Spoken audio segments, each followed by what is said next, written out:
Clara drove the hammer down so hard, the nail split clean through the timber and bit into her palm. She didn't stop.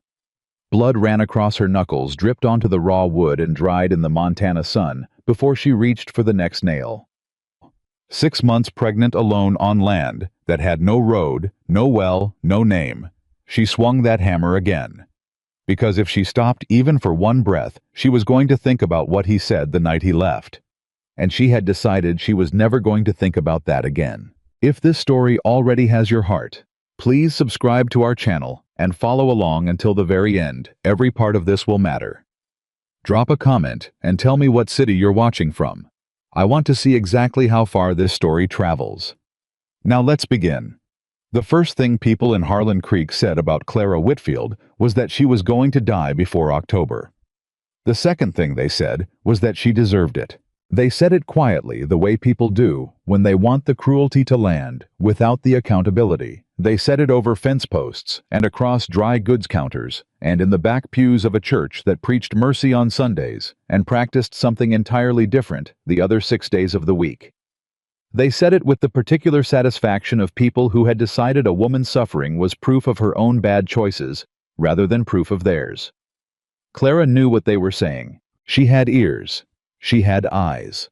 She had walked through that town twice in the first week after she arrived, once to buy what little her money could stretch to cover, and once to register her claim at the land office. And both times she had felt the weight of those stairs pressing into her back, like a flat iron held just a second too long against skin. She didn't flinch. She didn't hurry.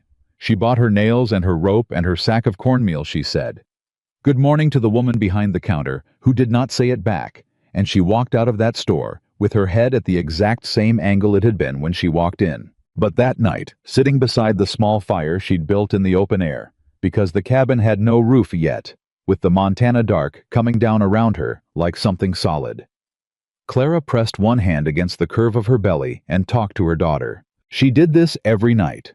Not because she was sentimental, because she had decided that this child was going to be born into a world where she already knew her mother's voice, steady, certain, unafraid. Even on the nights Clara didn't feel any of those things, she made her voice sound like she did. Because a child deserves to enter this world already knowing what courage sounds like. They think we won't make it, Clara said. I want you to remember that. Not to be angry about it, just to remember it.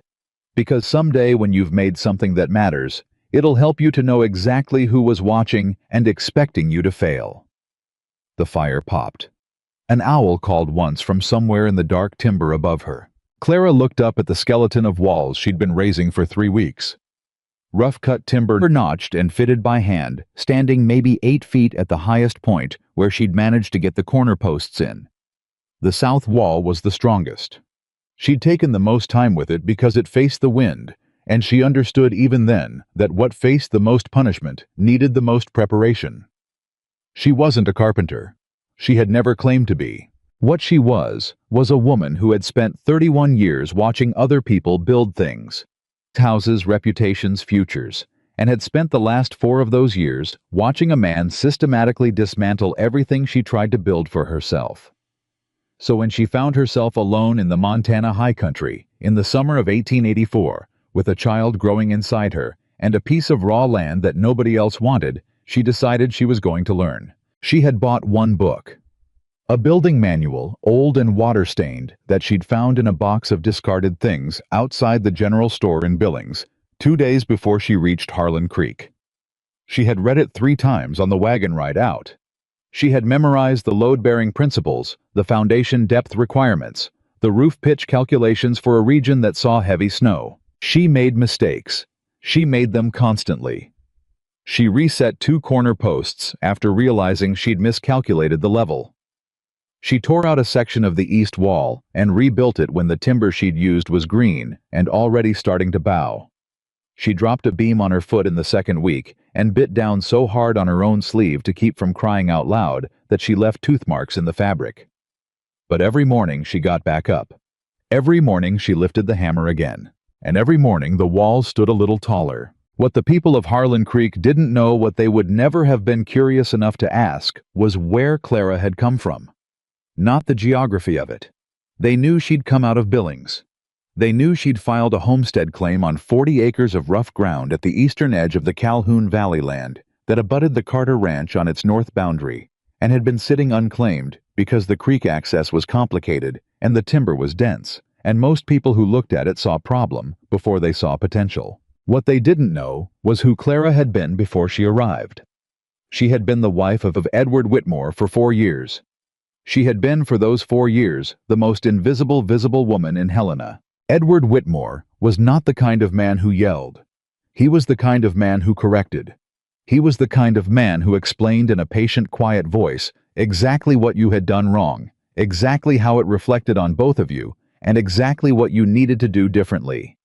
He was the kind of man who attended church and tipped generously and shook every hand in every room and remembered every name, so that when his wife came to him privately with a bruise on her pride and a wound she couldn't point to directly, the people she might have told already loved him too well to believe her. She had not been beaten. She wanted to be clear about that to herself in the dark beside that Montana fire where there was no one to perform clarity for.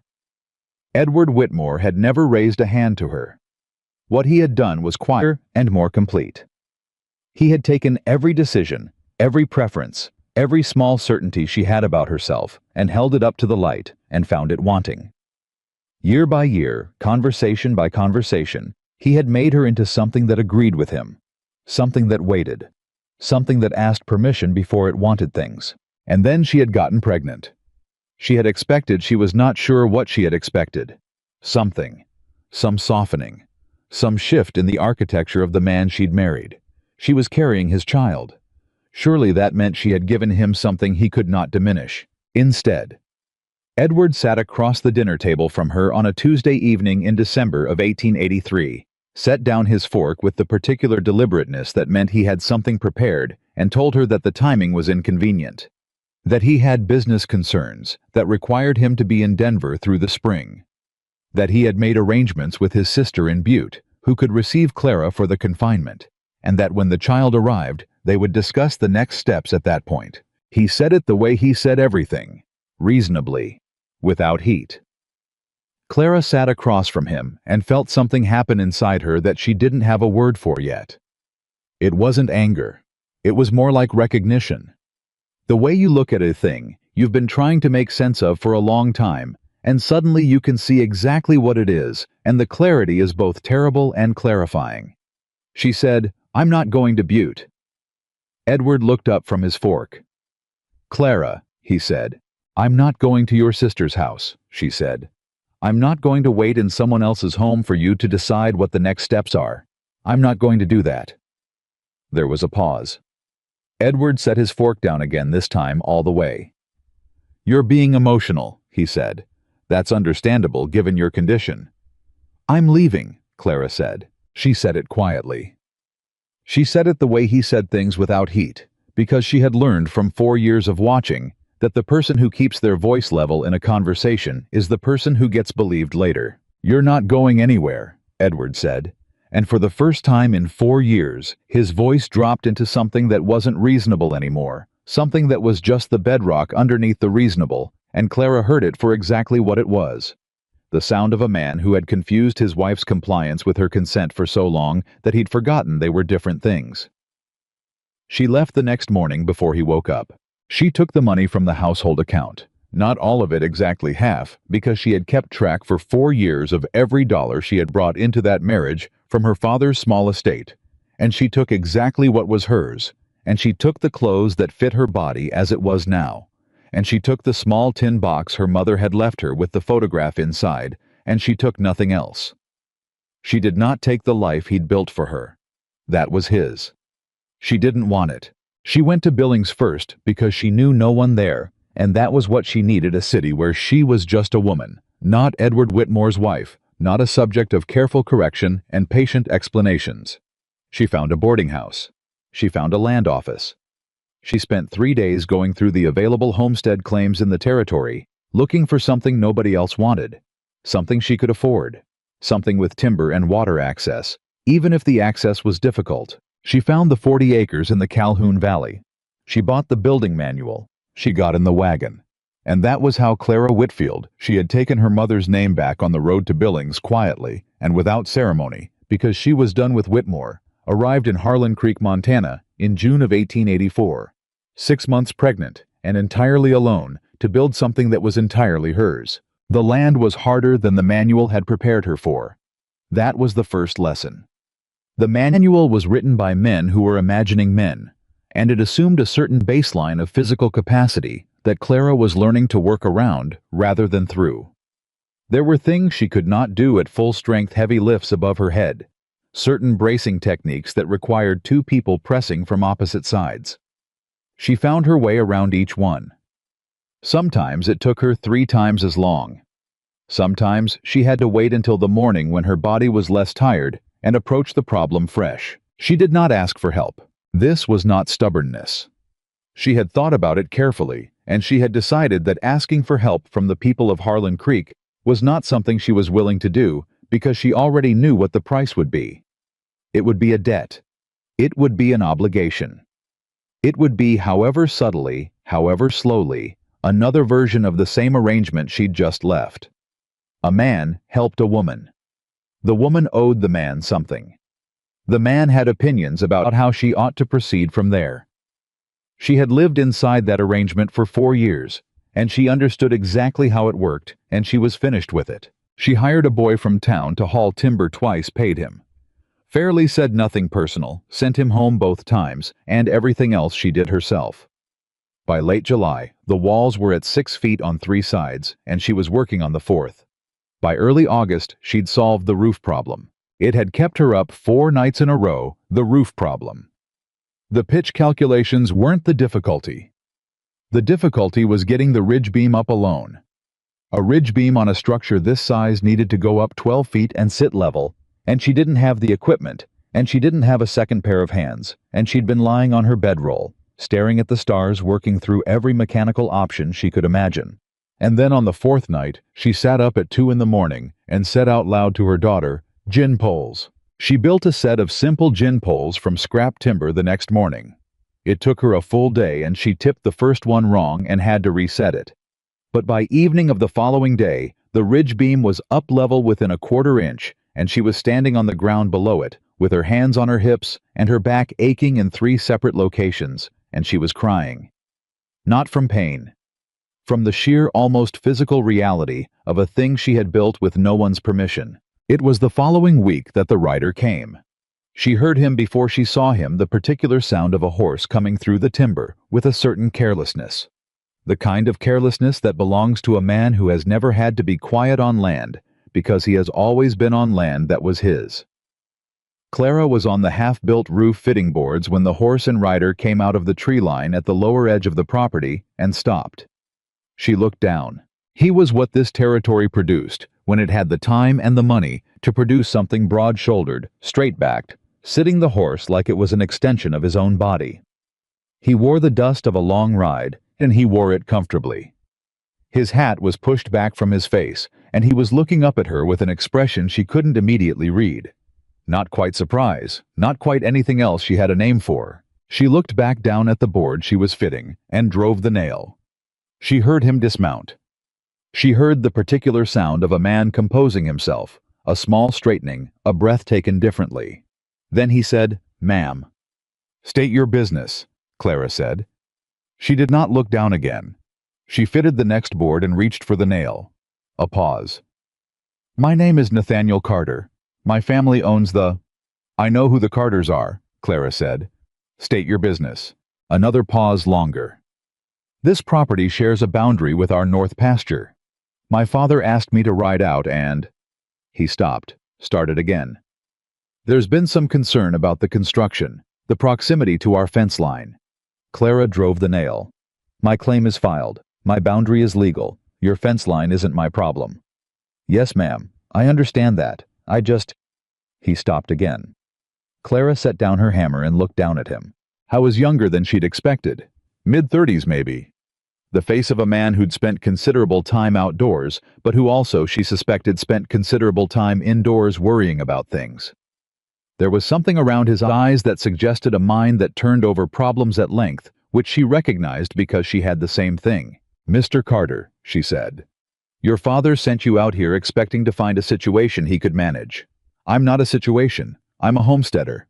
I have legal claim to this property, and I intend to finish building my house on it, and I intend to live here. If your fence line has an issue with that, I suggest you move your fence line." His mouth did something. It might have been the beginning of a smile. "The fence line is fine," he said. "Then we don't have a problem." "No, ma'am." He looked at the half-built roof she was standing on. He looked at the walls. He looked at the gin pole rigging she hadn't taken down yet. He stood there for a long moment, not saying anything, and Clara watched him doing the arithmetic of what she'd built alone at 6 months along in 6 weeks. "That ridge beam went up straight," he said finally.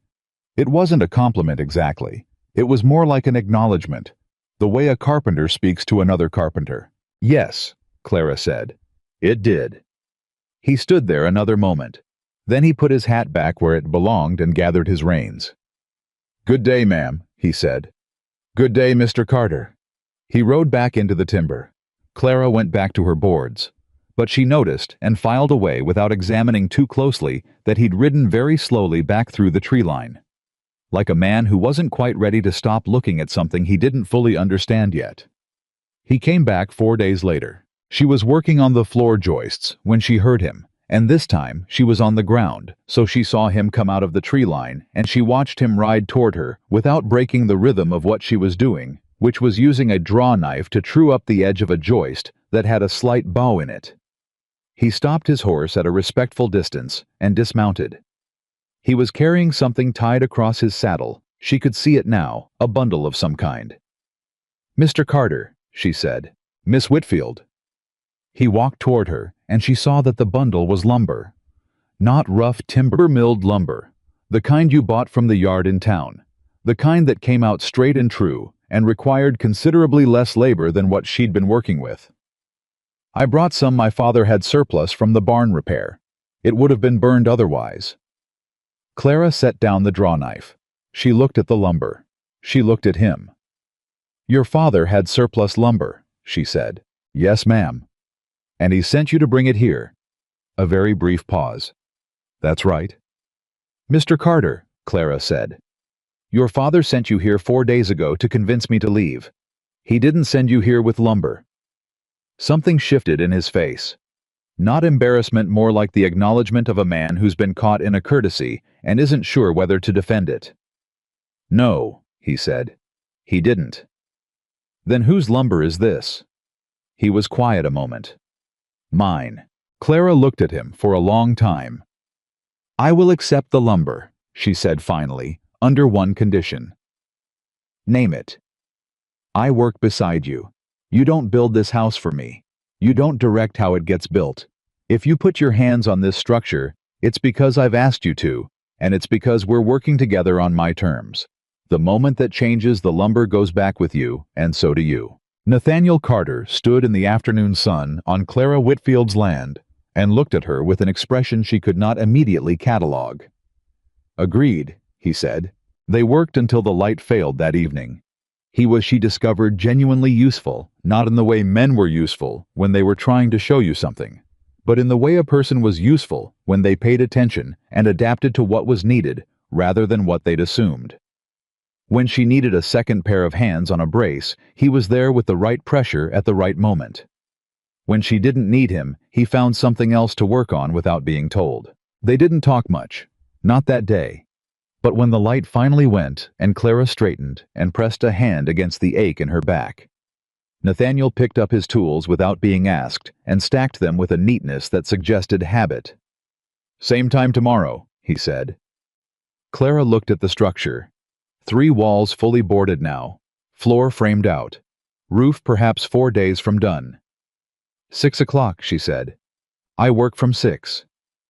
"I'll be here at 5:30, he said. And before she could say anything to that, he was on his horse and gone into the dark timber, riding north toward the Carter Ranch, and Clara stood alone on the land that was hers and looked at what they had built that afternoon and felt something she was careful not to name yet, because she had learned that naming a thing too early gave it a weight it might not deserve.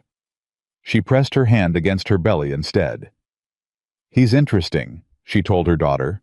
We'll see. The daughter kicked once, which Clara chose to interpret as agreement. He was there at 5:30. He brought coffee 1 cup, which he handed to her without preamble, and then went and found his own water from the creek while she drank it.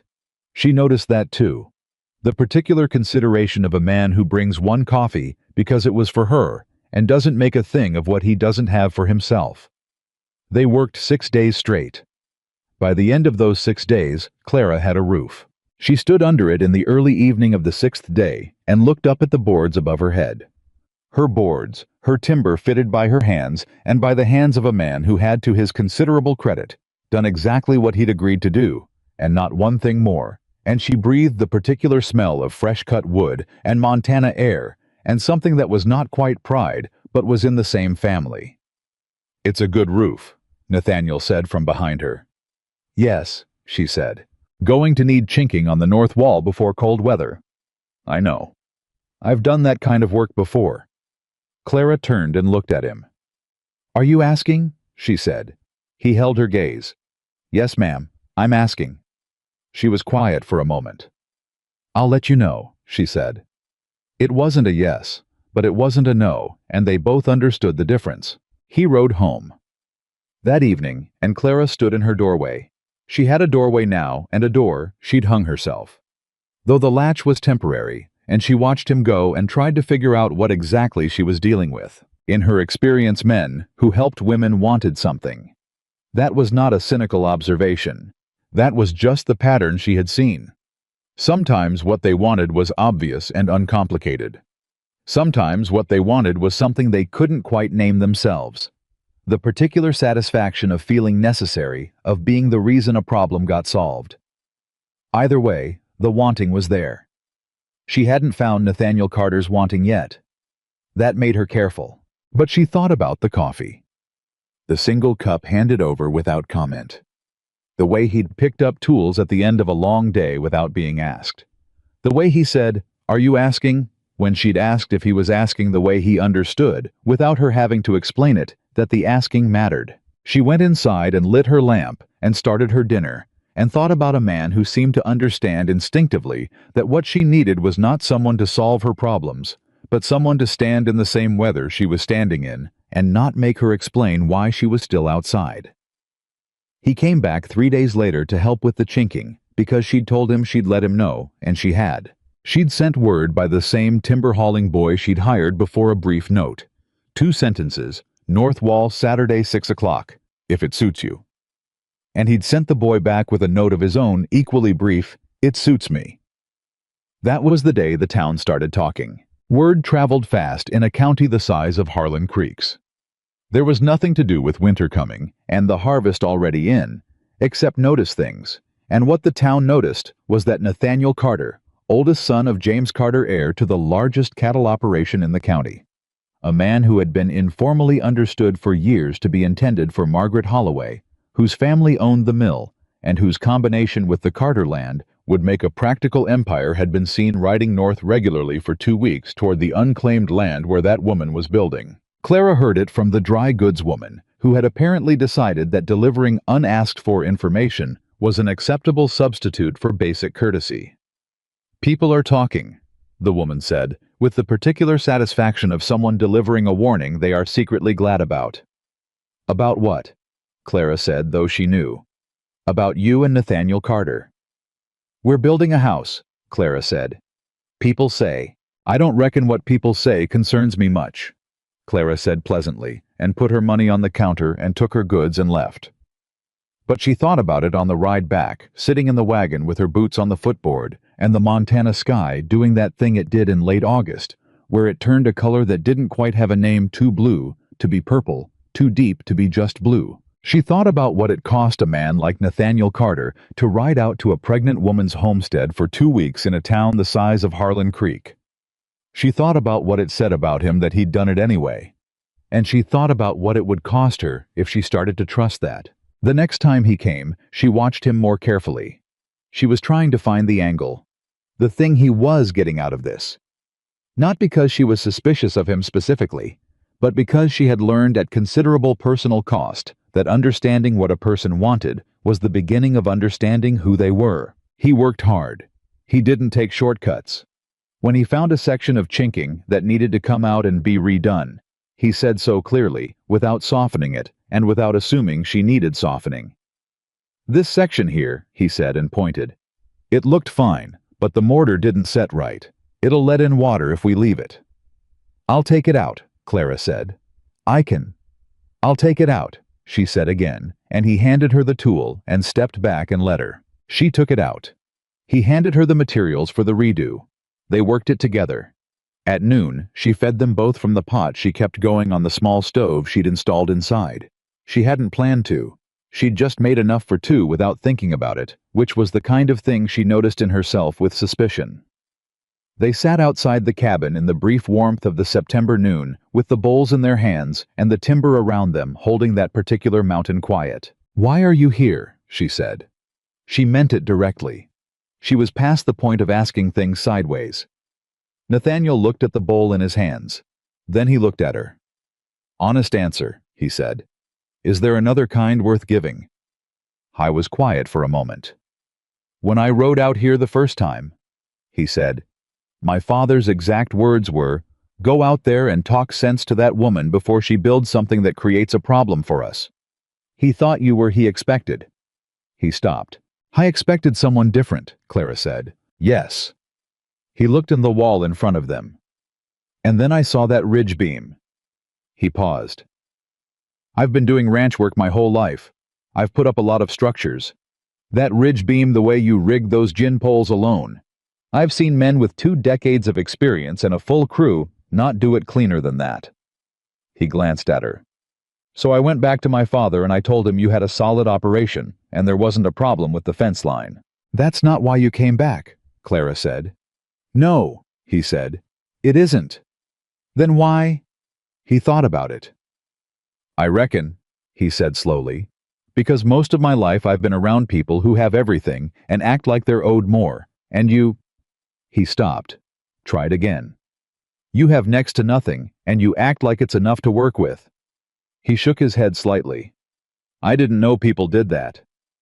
Clara looked at him for a long moment. "Your family has plans for you," she said. It wasn't a question. She'd heard enough about the Carters to know the shape of those plans. "They do," he said, "and coming out here doesn't fit those plans." "No," he said, "it doesn't." She looked back at the cabin. Her cabin. The walls she'd raised, the roof she'd fitted, the structure that had gone up because she had refused to accept that she couldn't do it. "Then I reckon," she said, "you'd better figure out what you actually want, Mr. Carter, before your family figures it out for you." It was quiet for a long moment. "Yes, ma'am," he said. "I reckon I better." They finished the chinking that afternoon. The north wall was solid. Clara ran her hand along the seam where the mortar had set and felt the particular satisfaction of a thing done right, done properly, done in a way that would hold. Nathaniel cleaned his tools and loaded them onto his horse. "I'll be back Friday," he said. Clara looked at him. "There's still the window frames," she said. "Yes, ma'am," he said. "There are." He rode north. Clara stood in the doorway of her cabin and watched him go. And this time, she didn't stop herself from naming what she felt, because it was just a thing, and naming things honestly was how she'd always gotten herself to the truth of them. She was glad he was coming back Friday. She was also underneath that deeply and particularly afraid. Not of him. She wanted to be clear about that to herself, the way she was always clear with herself in the dark, where there was no one to perform clarity for. She wasn't afraid of Nathaniel Carter. She was afraid of needing someone. She was afraid of what happened when you needed someone, and they turned out to be underneath the coffee and the early mornings, and the careful way they handed you tools, without making you explain why you needed them, just another version of the thing she'd already left. She looked down at her hands. The calluses were thick now, the kind you only got from weeks of real work. She ran her thumb along the scar on her palm from the split nail at the very beginning, the morning she'd decided she was not going to stop even when she was bleeding. "We're going to be all right," she told her daughter. "Whatever happens next, we're going to be all right." Her daughter moved a long rolling movement, the kind that had started a few weeks ago, and felt like the child was reminding her she was there. Clara laughed once quietly in the empty doorway of the house she had built with her own hands. Then she went back inside and started thinking about window frames. He came back Friday. Clara heard the horse before she saw him. The same careless confidence in the hoofbeats that she'd learned to distinguish from deer moving through the lower timber, or the occasional lost cow from the Carter herd that wandered too close to the fence line. She was inside on her knees, fitting the last of the floorboards near the eastern wall when he tied up outside and knocked on the doorframe she'd hung 3 days ago. "It's open," she said without looking up. He came in, looked around once with that same careful arithmetic she'd noticed the first day, and said nothing about what he saw, which was a cabin that had become in the weeks since he'd first ridden onto this land a genuine home. Not a finished home, but a home. "Window frames," he said. "On the south wall first," Clara said. "The light comes in better from the south, and I need it for the winter." "Yes, ma'am." He picked up the lumber she'd pre-cut and carried it to the south wall and began measuring. Clara finished the board she was fitting and moved to the next one. They worked that way for an hour without speaking, and Clara decided that the silence between them had changed quality in the weeks they'd been working together. It wasn't the silence of two people who didn't know what to say. It was the silence of two people who were comfortable enough that they didn't need to fill the space between them with noise. She'd been careful about that. She noticed it, and she was careful about it, because comfort was exactly the kind of thing you let in before you understood what it was costing you. "Your father know you're here," she said. The sound of his measuring stopped for just a beat. Then it resumed. "He knows," Nathaniel said. And he's made his position clear." He set the square down. "He thinks I'm making a fool of myself." "Are you?" Clara said. He looked at her across the room. "I'm building window frames," he said. "I don't reckon that's foolish." "That's not what he means, and you know it." He was quiet a moment. "No," he said. "It isn't." Clara fitted the board she was working on and moved to the next. "What exactly does he think is happening here, Mr. Carter?" "He thinks I've developed an inappropriate attachment to a woman of uncertain circumstances." "Uncertain circumstances," Clara repeated. She said it without heat, turning the phrase over like a stone to see what was underneath it. "That's a polite way to say it." "My father is a polite man," Nathaniel said. "When it suits him. And when it doesn't." He picked up his saw. "He told me if I keep coming out here, he's going to reconsider my position in the ranch operations." Clara's hands stopped. She looked at the board in front of her, and then she looked at him. "He threatened to cut you out," she said. "He suggested I reconsider my priorities." "Nathaniel." It was the first time she'd used his given name, and they both noticed it. She didn't take it back. "He threatened to cut you out. Say it plainly." He met her eyes. "Yes," he said. "That's what he did." "Then you should go," Clara said. She said it directly without hesitation, because she had made a rule for herself a long time ago that she would not be the reason another person lost something. She had already been someone's loss. She was not going to be that again. "I'm not going," he said. "Your father's operation is his," Nathaniel said. "I've spent 34 years doing exactly what my father's operation required. I've been engaged twice to women I didn't choose. I've sat at dinner tables with men I didn't respect, and shaken their hands and smiled because that was what was required." He set the saw down. He turned and faced her fully. "I am building window frames on a Friday morning because I want to be here. That is the first thing I have done in a very long time, purely because I wanted to, and I am not going to stop because my father is unhappy about it." Clara looked at him. She was thinking very carefully the way she always thought when she felt something pulling at her that she hadn't fully examined yet. "I'm not a romantic interest, Mr. Carter," she said. "I want to be clear about that.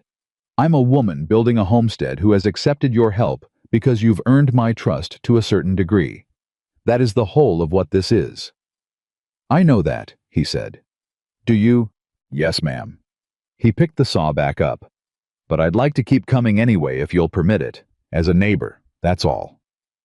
Clara watched him for another moment. "South wall first," she said. "We're losing the morning light." He turned back to the wall, and they went back to work, and neither of them said anything more about it. But something had shifted the way things did when two people had said the true version of something out loud and couldn't put it back into the safer, vaguer form it had been in before. Clara thought about what he'd said 34 years doing what was required of him. She knew what that felt like. Not the money, not the land, not the particular weight of expectation that came from a family with the Carter name. But the feeling of living inside a shape that someone else had cut, and fitting yourself into it day after day until you forgot you weren't naturally that shape. She knew exactly what that felt like. The window frames went in that day and the next. By Sunday evening, the south window was fitted with glass. She'd bought it in Billings, wrapped it in her heaviest quilt for the wagon ride, and by some miracle, it had arrived unbroken, and the afternoon light came through it and hit the new floorboards in a way that made the inside of the cabin look like a painting. Clara stood in the middle of it and let herself have exactly 30 seconds of satisfaction, which was about as long as she ever allowed herself such things. Then she started thinking about the winter insulation. Nathaniel had gone home for Sunday, but he'd left some of his tools which she'd noticed and had decided to take as information rather than comment on directly. He wasn't ready to stop coming. He was telling her that by leaving things behind.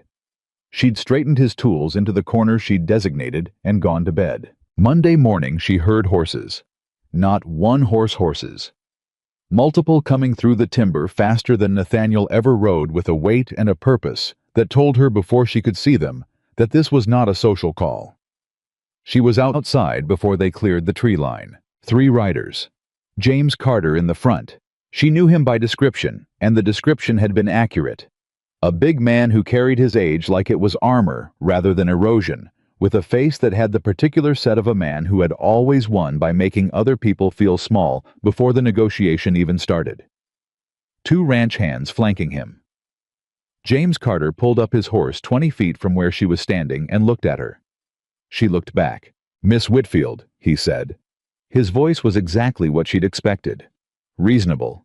The kind of reasonable that had teeth in it. "Mr. Carter," she said, "you're on my property. I'm aware of that."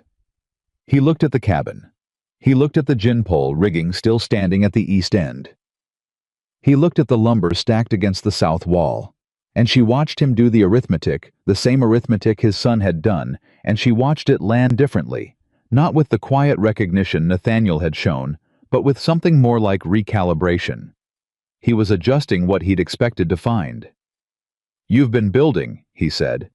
"I have," she said. "My son has been helping you." "Your son and I have been working together," she said. "There's a difference." James Carter looked at her for a long moment. He was trying to find the angle she recognized. He was trying to find the version of this conversation where he had control of it. "Miss Whitfield," he said, "I'll speak plainly." "I'd be grateful if you would," she said. "My son has responsibilities. He has a position in this family and in this county that requires him to conduct himself with a certain propriety. His association with your situation." "My situation," Clara said, "is causing comment. It is drawing attention that reflects poorly on the Carter name and on Nathaniel's prospects." He leaned forward slightly on his horse. "I'm asking you, as a reasonable woman, to release him from whatever obligation he feels toward you and allow him to focus on his proper concerns." Clara stood in the September sun on the land that was hers and let James Carter finish. Then she said, "Your son comes here because he chooses to. He's a grown man. I don't hold him here. I don't ask him to come. He comes and he works and he goes home when he's done. If you want him to stop, you'll need to have that conversation with him, not with me." "I've had that conversation," James Carter said, and there was something underneath the reasonable now, the same bedrock thing she thought that she'd heard in Edward's voice on the last night in Helena. The sound of a man who'd confused people's accommodation with their agreement. "Then apparently he's made his choice," Clara said. "Is there something else I can help you with, Mr. Carter?" His jaw tightened slightly. "You're not making this easy." "I'm not in the business of making things easy," Clara said. "I'm in the business of building a homestead. Good day, sir." She turned and walked back to the cabin. She did not look back. She heard him sitting there on his horse for a long moment. She could feel it, the way you could feel someone staring at the back of your head. Then she heard him say something low to the two men with him, and the three horses turned and went back through the timber the way they'd come. Clara went inside and sat down on the floor of her cabin for precisely 2 minutes. Then she got up and went back to work. She did not tell Nathaniel about his father's visit. She made that decision deliberately and held it carefully, examining it from every angle to make sure she wasn't making it for the wrong reason. She wasn't protecting him from it because she thought he couldn't handle it. She was not telling him because she didn't want him to feel responsible for a conflict she hadn't invited and didn't require him to resolve. If James Carter wanted a fight with his son, that was between the Carters. She was not going to be the occasion for it. Nathaniel came Tuesday morning, and she said nothing about it, and they worked the east window into place, and then started on the interior partition wall she'd designed to give the sleeping area some separation from the main room. I was good with the partition framing faster than her, and she said so, and he said the Carter bunkhouse had been built with interior partitions, and he'd helped with the renovation 3 years back. How many people on the Carter operation? She asked. Not because she needed to know, because she was starting to understand that asking him questions was one of the few ways she could give him something, and she was trying to be careful about what and how much and why. 30 hands in the summer, he said. About 18 through the winter, plus my father, my mother, my younger sister, and... He paused. And myself. You live in the main house. I do. Do you want to? He stopped what he was doing. He looked at her with an expression she couldn't quite read, and then he laughed, a real laugh, not the polite version, the kind that came up from somewhere genuine. Nobody's ever asked me that. It's a reasonable question. No, he said. I don't. I'd rather have something smaller, something I'd built myself. He looked at the wall in front of him. But that's not how it works when you're a Carter. Why not? Because everything you do reflects on the family. Because the house you live in, the woman you marry, the way you spend your time. All of it's part of the operation. You're not a person exactly. You're a piece of the Carter ranch, and pieces of the Carter ranch don't go off and build their own things and live how they want. Clara measured a length of board. That sounds, she said, very much like a marriage I once had. He looked at her. Does it? He said quietly. Yes. She made her mark. A man decided what my life was for. He decided what I was worth, and what I wasn't, what was appropriate, and what was an embarrassment, and when I started taking up more space than he'd allocated for me. She picked up the saw.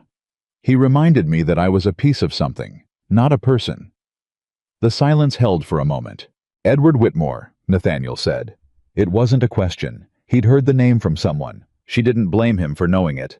Harlan Creek was not a large place. Yes, she said. He's looking for you, Nathaniel said. Clara's hands stilled. She set the saw down very carefully. She turned and looked at him. Tell me, she said. He met her eyes. I heard it from the county clerk 2 weeks ago. Someone came asking about homestead claims in the Calhoun Valley. Asked specifically about a woman filing a loan. 2 weeks ago, she said. I didn't know whether to say anything. And now I'm saying it. He held her gaze. I'm sorry I waited. Clara stood for a moment in the frame of the partition wall she was building and let that information settle into her. She'd known somewhere in the back of her mind that Edward would not simply accept her absence. Edward didn't accept things he hadn't decided. Edward came and retrieved what he believed belonged to him. He'll claim the child, she said. Not frantically, just naming it the way she named things that needed to be looked at directly. What grounds does he have? Whatever he decides to manufacture, she said. He's a wealthy businessman with connections to half the judges in Helena. He'll say, I abandoned the marriage. He'll say I'm unfit. He'll say... She stopped herself. It doesn't matter what he'll say. What matters is that he'll say it loudly, and he'll say it to people who already want to believe the worst about a woman building alone. Nathaniel was watching her with an expression she recognized now, the one where he was doing the same kind of thinking she did, turning a problem over to find its structure. What do you need? He said. A lawyer, Clara said immediately. Not your family's lawyer. Someone who doesn't owe the Carters anything. There's a man in Billings, Samuel Reardon. He's handled land disputes, he's independent. He won't be cheap. I have money, Clara said. Not much, but enough for a lawyer if I know what I'm fighting. I can find out more, Nathaniel said. About who came asking what exactly they were looking for. Clara looked at him. Why would you do that? He said it very simply. Because you shouldn't have to fight this alone. She looked at him for a long time. She was looking for the thing underneath it. The angle, the wanting, the thing. She still hadn't found. She was looking very carefully, the way she'd always looked at things that she wanted to trust, but hadn't earned the right to trust yet. She couldn't find it. That scared her more than Edward finding her. Because Edward she knew. Edward she understood completely. And an enemy you understand is survivable. It was the thing she didn't understand yet that kept her up at night.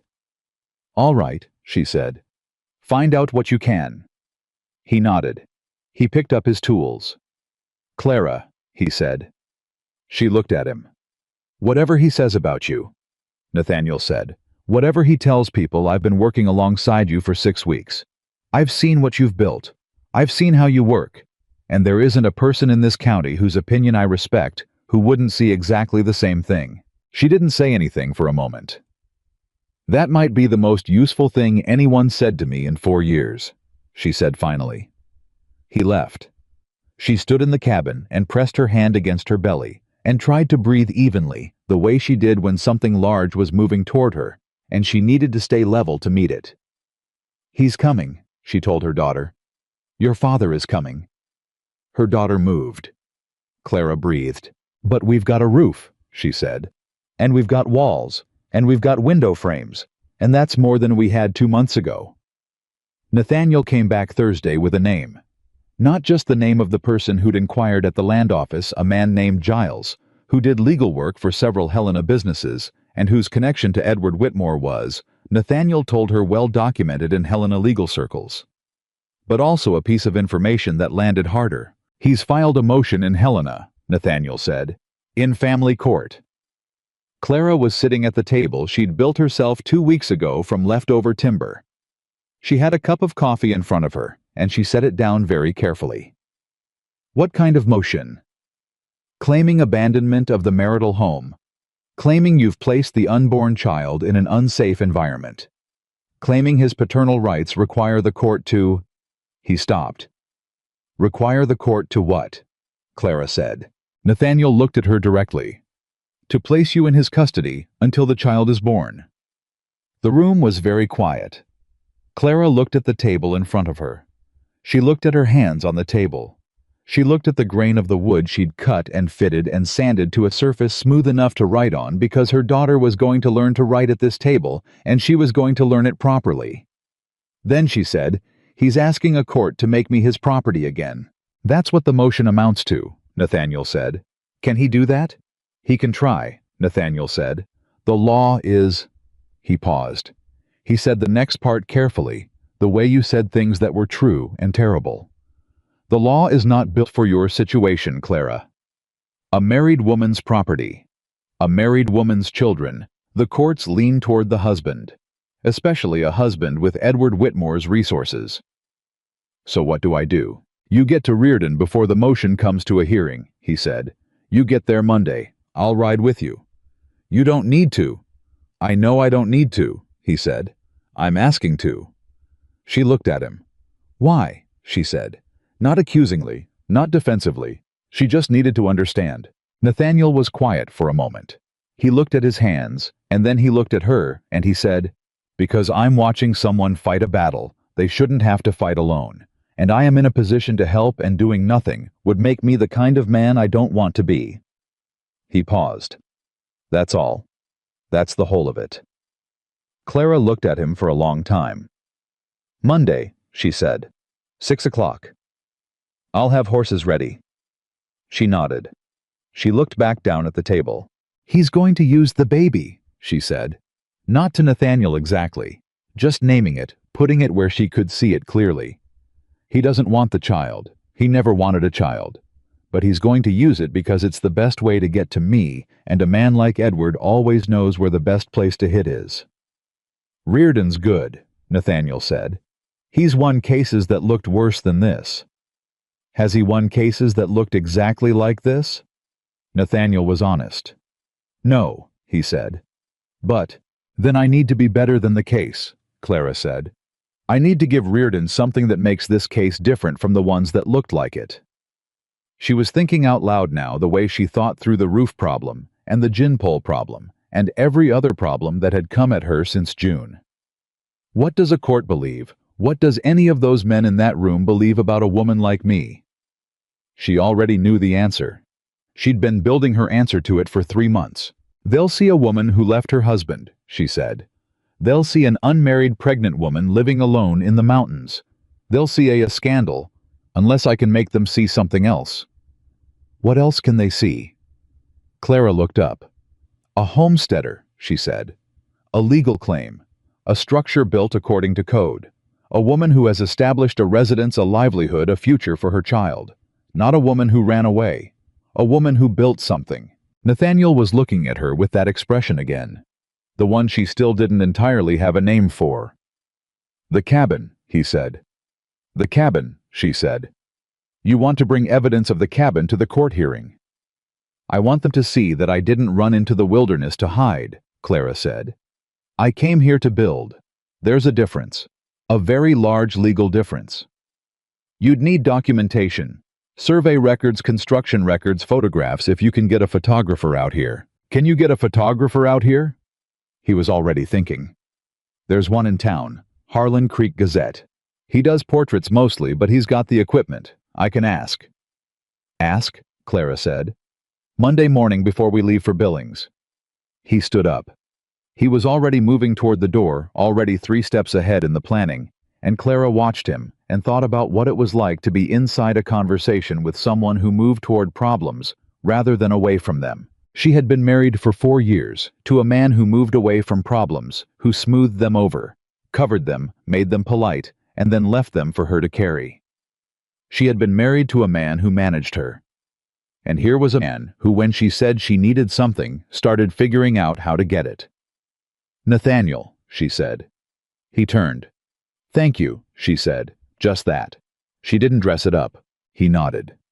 Something in his face shifted very briefly into something she recognized as genuine, not the careful composure of a man who'd been taught to show the right face to the right people, but the expression underneath all of that, the one that belonged just to him. Don't thank me yet, he said. Thank me when we've won. He left. Clara sat at the table she'd built and let herself think about what it would mean to win, not just in the hearing room in Billings, not just in the legal sense of the word, but in the wider sense of it. What it would mean for her daughter to grow up on this land without the shadow of Edward Whitmore's claim reaching in over everything. What it would mean to have won that, and to have built the thing she'd used to win it with her own hands. The morning they rode to Billings, the photographer came first.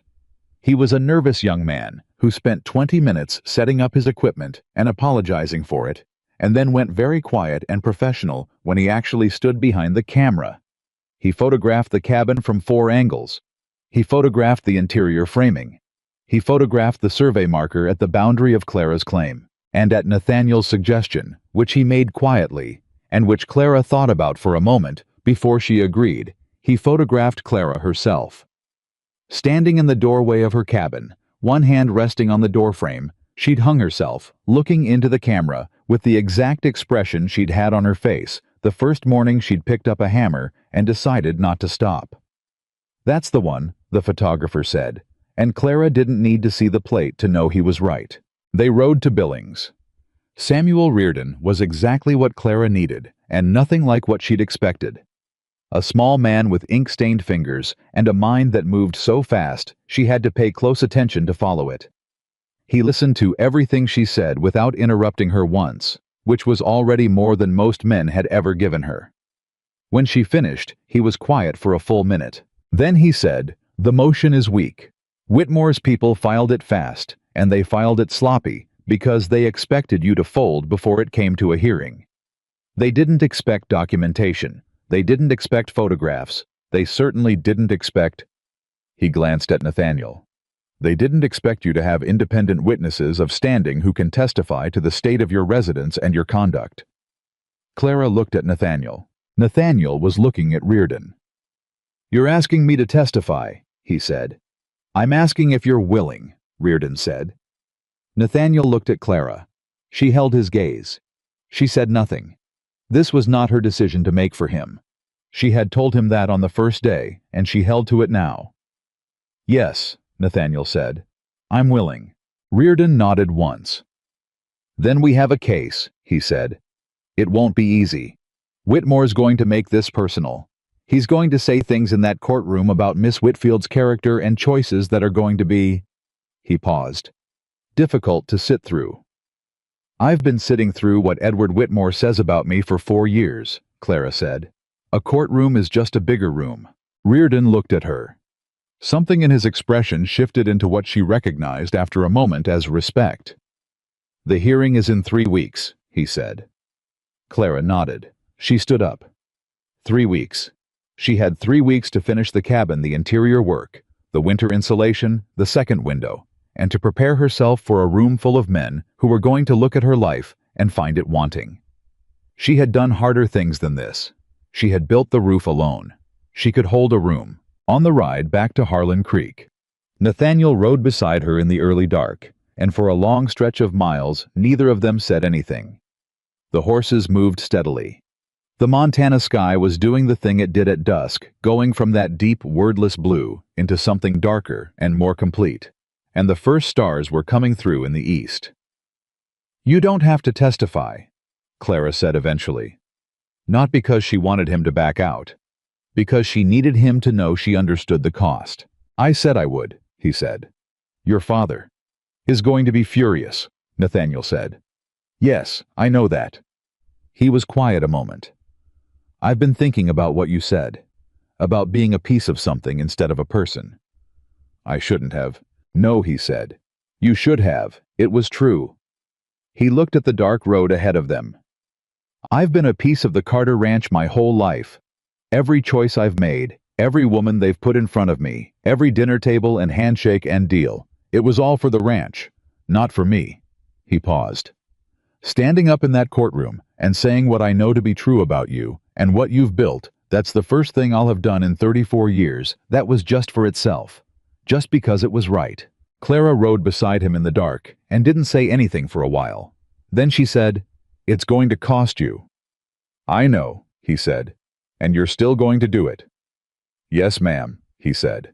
She looked at the road ahead of them, the dark line of it winding north toward the Calhoun Valley, toward the 40 acres that were hers, toward the cabin, with its new windows, and its solid north wall, and its ridge beam that had gone up straight, and she thought about what it meant that she was not riding back to it alone tonight. She wasn't going to make it into something it wasn't. She was too careful for that. Too experienced with how quickly things that felt solid could turn out to be just the reasonable face of something else. But she was riding home, and someone was riding beside her, and for the first time in a very long time, the dark didn't feel like something pressing in. It just felt like the dark. And she'd been through the dark before, and she was still here, and her cabin was standing, and in 3 weeks she was going to walk into a courtroom and show a room full of men exactly what she'd built, and she was not going to lose. She pressed one hand against her belly and rode north through the Montana night. Her daughter was quiet tonight, but Clara could feel her there, the particular settled warmth of a child who knew she was not alone. "We've got 3 weeks," Clara said very quietly into the dark. Beside her, Nathaniel Carter said nothing. But he didn't ride ahead, and he didn't fall back, and when the trail narrowed and they had to go single file for a while, he waited for her to take the lead naturally without being asked. And that Clara thought was already more than most people ever managed. The 3 weeks before the hearing were the hardest Clara had ever worked in her life, and that was saying something considerable, given that she'd spent the previous 3 months building a house alone while pregnant. She finished the interior partition wall in 4 days. She got the second window in on the 5th. She packed the north wall insulation with a mixture of moss and dried grass and clay that she'd read about in the building manual and tested on a small section first, which held and then applied across the full wall over 2 days, while the temperature dropped and her fingers went numb by mid-afternoon, and she kept working anyway. She built the storage shelf along the east wall. She sealed the floor seams. She installed the small iron stove properly, with the flue going up through the roof the way it was supposed to, not the temporary arrangement she'd been using since August. Every evening she sat at the table she'd built and went over what Reardon had told her. He'd sent notes from Billings by the county mail, careful, precise notes in small handwriting that she read 3 times each before she put them away. The hearing was before Judge Aldous Crane, who Reardon described as a man of traditional views who responds to evidence presented with dignity. She understood what that meant. It meant she could not walk into that room angry, even when she had every right to be. Anger on a woman's face was all the evidence a man like Aldous Crane needed that a woman was not fit to make her own decisions. She practiced being level. She sat at her table in the evenings and thought about the things Edward was going to say, and she made her face do nothing, and her voice do nothing, and her hands do nothing. She got very good at it. She'd always been good at it. Edward had made her good at it without intending to. Nathaniel came every other day. He didn't come every day because she'd asked him not to, not because she didn't want him there, but because she needed the days alone to think. And she was not yet ready to be the kind of woman who needed someone close by to be able to think straight. She was not sure she ever wanted to be that woman. But Nathaniel accepted it without making her explain it, which was becoming, she acknowledged to herself one evening, a consistent pattern with him. He did not make her explain things. She did not take that for granted. The 10th day before the hearing, a letter arrived. The timber boy brought it out from town. She'd arranged a mail arrangement with him weeks ago, a small payment for the twice-weekly trip, and handed it to her with the particular expression of a 12-year-old who understood he was carrying something significant without knowing what it was. She knew the handwriting before she broke the seal. She'd spent 4 years reading documents written in that hand. Notes left on the hall table. Instructions. Corrections. Edward Whitmore wrote in a very neat, very controlled hand that looked, if you didn't know him, like the hand of a careful and reasonable man. She opened the letter. It was 3 paragraphs. The first paragraph said that Edward remained willing to resolve this matter privately, without the involvement of a county court. If Clara would agree to return to Helena and place herself and the child under his guardianship during what he called this difficult period.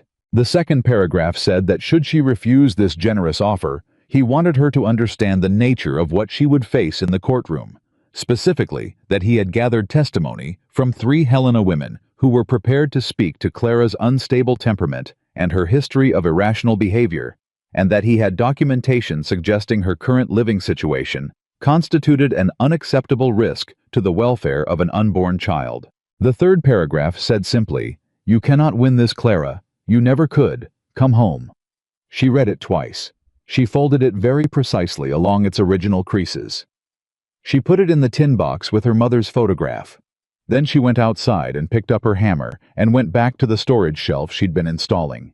And she drove every nail with the particular precision of a woman who had decided that the only response to, "You cannot win this," was to get back to work. When Nathaniel came 2 days later, she showed him the letter.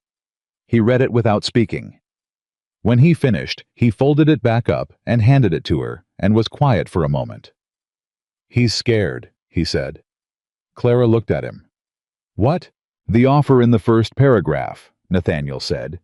"If he thought he was going to win cleanly in that courtroom, he wouldn't have written this letter. He's offering you a way out because he wants one for himself." He looked at her steadily. "He doesn't want to stand up in front of a judge and have Reardon ask him questions. He's scared of what he'd have to answer." Clara thought about that. She thought about it the way she thought about structural problems from every angle, testing each point. "The witnesses he mentioned," she said, "the Helena women. They can testify to whatever he's paid them to testify to," Nathaniel said. "Reardon will take them apart on cross." "Can he?" "He will," Nathaniel said. "Trust him." Clara looked at the letter in her hand. "He called it my home," she said. "In the last line, come home. He called his house my home." "Yes," Nathaniel said. "This." She looked at the cabin around them. "This is my home. I built it. My hands built it. He has never built anything in his life that he didn't buy or inherit or take from someone else." She put the letter back in the tin box and closed the lid with a precise final click. He wants me to come home. I'm already there. Nathaniel looked at her with that expression she'd been cataloging for weeks now, the one she still couldn't fully name. She'd come close to it a few times. It was in the same family as admiration, but it was something quieter than admiration. Something more personal. Yes, he said. You are. They went back to work. 6 days before the hearing, James Carter rode out again. Alone this time, which Clara noted as information he'd brought hands last time, as ballast as a show of weight, and this time he came alone, which meant something had changed in his calculation. She was outside when he arrived, splitting kindling for the winter woodpile. She set the axe down, but she didn't put it away. "Mr. Carter," she said. He dismounted. He stood by his horse and looked at her, and then he looked at the cabin, and she watched something move through his face. Not what she'd seen before. Not the polite dominance of a man who was sure of his ground, but something more complicated. "You finished it," he said. "I did," she said. He was quiet a moment. "I owe you an apology," he said. "For my last visit. The way I spoke to you was—" He paused. "My wife told me it was wrong. She's generally right about such things." Clara looked at him. She was not softened by this. She was interested because James Carter did not look like a man who apologized frequently, and a man who apologized infrequently either meant it deeply when he did, or was deploying it strategically. She was not sure yet which this was. "I accept that," she said. "Was there something else?" He looked at the cabin again. "Nathaniel told me he's testifying." "That's between you and your son," Clara said. "He's going to lose his position in the ranch operation," James Carter said. Not threateningly, factually, which was somehow harder to answer. "I want you to understand that. I am telling you plainly. If he stands up in that courtroom and associates himself publicly with your legal dispute against Edward Whitmore, I will have to—" "Mr. Carter," Clara said, "I understand what you'll have to do, but I need you to understand something too." She picked up the axe again and set another piece of kindling on the block. Not because she needed the wood right now, but because she was not going to stand still and empty-handed while someone explained what they were going to take from people she cared about. She swung. The wood split clean. "Your son is 34 years old. He makes his own decisions, and the decision he's making is to tell the truth in a courtroom about what he has seen with his own eyes. If that costs him something in your operation, that is a cost he has decided he can pay." She set another piece on the block.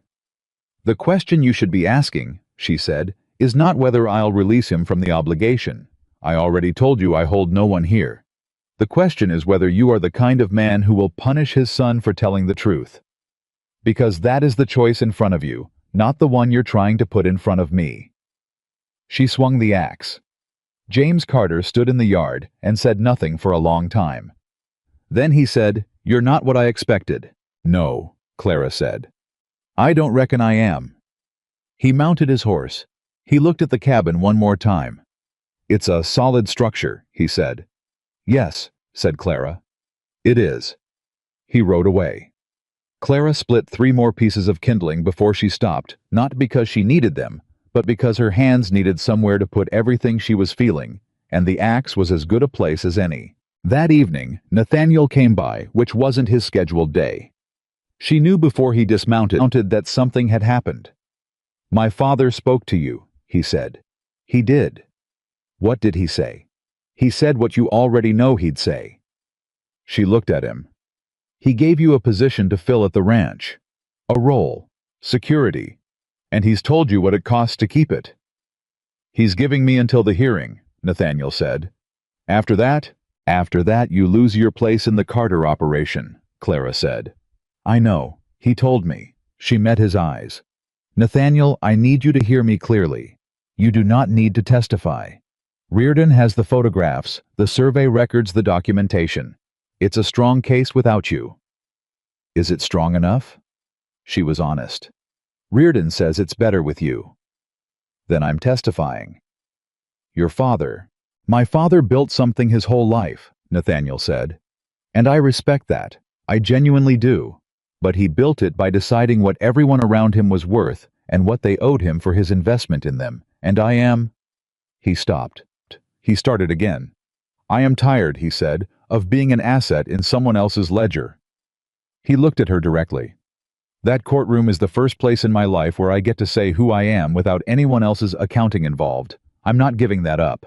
Clara looked at this man who had ridden onto her land 2.5 months ago to tell her his father wanted her to leave, and she thought about everything that had happened between that morning and this one, and she made a decision that she'd been approaching carefully for some time. "All right," she said. "Then we go together." He exhaled, just slightly, just enough. "Together," he said. They rode to Billings, the morning of the hearing. Clara, Nathaniel, and Reardon, who had taken the early train from Billings to meet them at the edge of town, and ride in with them, because he said arriving together, sent a message before they ever entered the room. The message was that Clara Whitfield was not alone. The courthouse in Billings was not a grand building. It was practical and square, and it smelled of pine resin and old paper, and the room where the hearing was held had 6 rows of wooden benches and a high window that let in the morning light at an angle that hit the judge's bench and left everything else in comparative dimness. Edward was already there when they arrived. Clara hadn't seen him in 9 months, and the sight of him landed differently than she'd expected. Not with the old fear, not with anger, but with a clarity so complete, it was almost like looking at something through clean glass for the first time. He was a handsome man. He had always been handsome. He was wearing a suit she recognized because she had picked it out for him in the spring of 1883, which struck her now as the kind of detail that belonged to someone else's life entirely. He saw her come in, and his face did the thing she'd spent 4 years learning to read: the micro-adjustment. The composure recovered, the reasonable expression restored. He nodded to her very slightly. A gentleman's acknowledgement. She looked directly through it and took her seat beside Reardon. Nathaniel sat in the first row of benches directly behind the plaintiff's table. Not at the table that was not his place, but close enough that when she sat down and turned slightly, she could see him, and he was looking at her with an expression that said simply, "I'm here." She turned back to the front of the room. Judge Aldous Crane came in at 9 o'clock. He was older than she'd expected, with white hair and the deliberate movements of a man who had been doing this long enough to have stopped being impressed by anything. He looked at both tables with the same level, unrevealing attention. "We are here on the matter of Whitmore versus Whitfield," he said. "Mr. Whitmore has filed a motion regarding abandonment of the marital home and fitness of the respondent as a custodial presence for the expected child. Mr. Reardon, your client contests this motion." "She does, Your Honor," Reardon said, "on all counts." "Very well. Mr. Whitmore's counsel will present first." Edward's lawyer was a man named Pryor, expensive suit. Helena addressed the particular confidence of someone who charged by the hour and had never lost a case he couldn't buy his way through.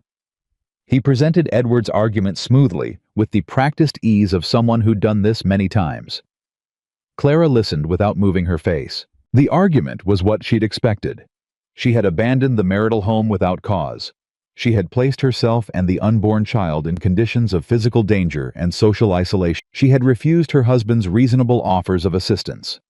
She had formed an inappropriate association with a man, not her husband, which called into question her moral fitness as a mother. Then Pryor called his first witness, a woman named Mrs. Delancey from Helena, who testified in a careful, regretful voice that she had known Clara Whitfield for 3 years, and had observed in her a pattern of emotional instability, impulsive decision-making, and a troubling tendency to act without regard for the consequences to those around her. Reardon cross-examined her for 4 minutes and established that she had dined at the Whitmore house 8 times in the past year, that Edward Whitmore had personally introduced her to her current employer, and that she had never in 3 years of acquaintance visited Clara Whitfield alone or spoken with her outside of social functions hosted by Edward. The second witness was similar. The third was a doctor, not Clara's doctor. She had not had a doctor which she'd known they would use against her, who testified that the living conditions she'd described in her claim filing were in his medical opinion unsuitable for a woman in her condition. Reardon cross-examined him for 6 minutes and asked him specifically whether he had personally visited the property in question. He had not. Whether he had examined the respondent directly. He had not. Whether his opinion was therefore based entirely on the opposing counsel's description of the property. It was.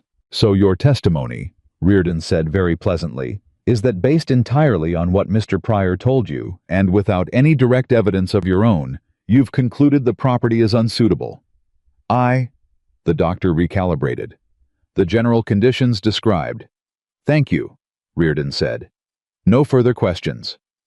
Then it was their turn. Reardon presented the survey record first.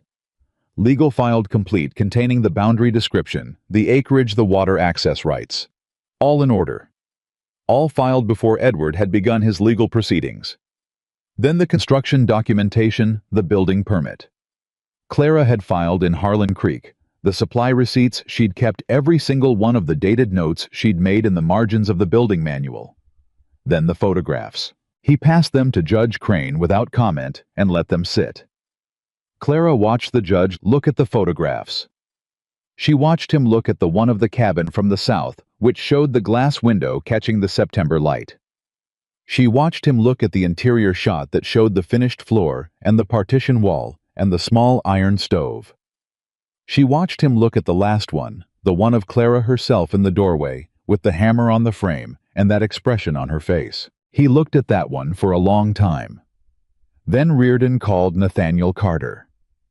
The room shifted when Nathaniel stood up and moved to the witness chair. Not dramatically, just the small collective adjustment of people recalibrating. Because everyone in that room knew the Carter name. And the Carter name sitting down to testify on behalf of a woman Edward Whitmore wanted to control was not the testimony Pryor had prepared for. Pryor was very still at his table. Edward was very still at his chair. Reardon took Nathaniel through it methodically. How long had he known Miss Whitfield? How had they met? What had he observed of her living conditions over the course of his acquaintance? Nathaniel answered everything directly in plain language, without embellishment. Yes, the cabin was structurally sound. He had helped with specific portions of the work at Miss Whitfield's direction. Yes, the property had reliable water access from the creek. Yes, the interior was insulated and heated. Yes, he had observed Miss Whitfield's work practices over a period of approximately 10 weeks. Yes, in his assessment, the property represented a safe and stable environment. And in your observation of Miss Whitfield's character, Reardon said, and her fitness as a person responsible for a child, what would you say? Nathaniel looked directly at Judge Crane. I would say, he said, that she is the most capable and deliberate person I have encountered in my 34 years. She does not act impulsively. She does not act recklessly. She makes decisions carefully, and she executes them with more competence than most trained builders I've hired on our ranch operations. He paused. She built a house, Your Honor, alone in 3 months in the Montana high country during the latter stages of a pregnancy. I don't know what else you could ask of a person by way of demonstrating their fitness to take care of a child. Pryor was on his feet the moment Reardon sat down. Mr. Carter, he said, and his voice had the particular edge of a man who knows he's in worse trouble than he expected and is deciding how aggressive to be about it.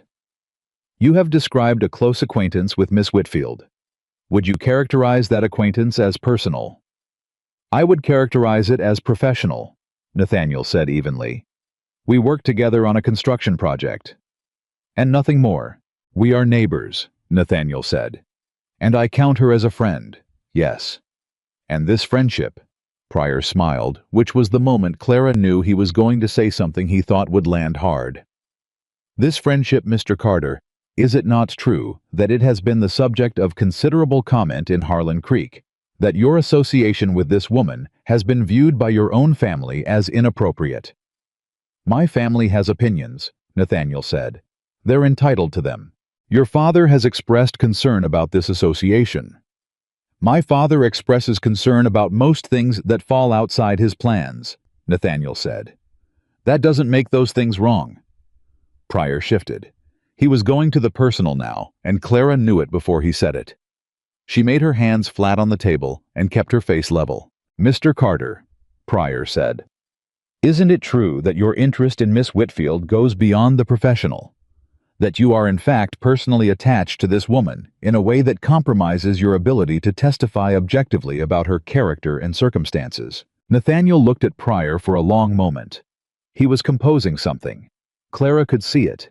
He was choosing words carefully, the way she had learned to choose words carefully, because the words in this room were going to outlast the room. "Mr. Pryor," Nathaniel said, "I can tell you what I know.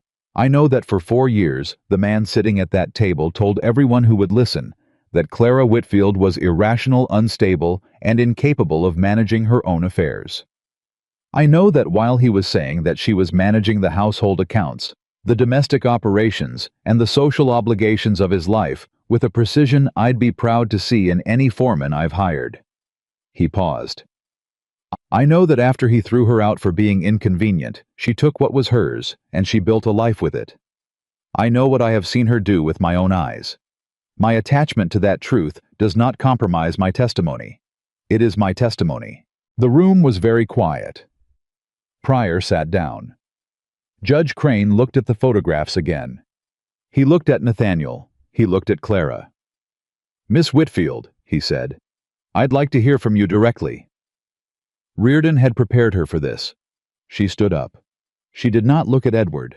She looked at the judge because the judge was the only person in this room whose opinion was going to change anything. "Your Honor," she said, "I am not here to make this man look bad.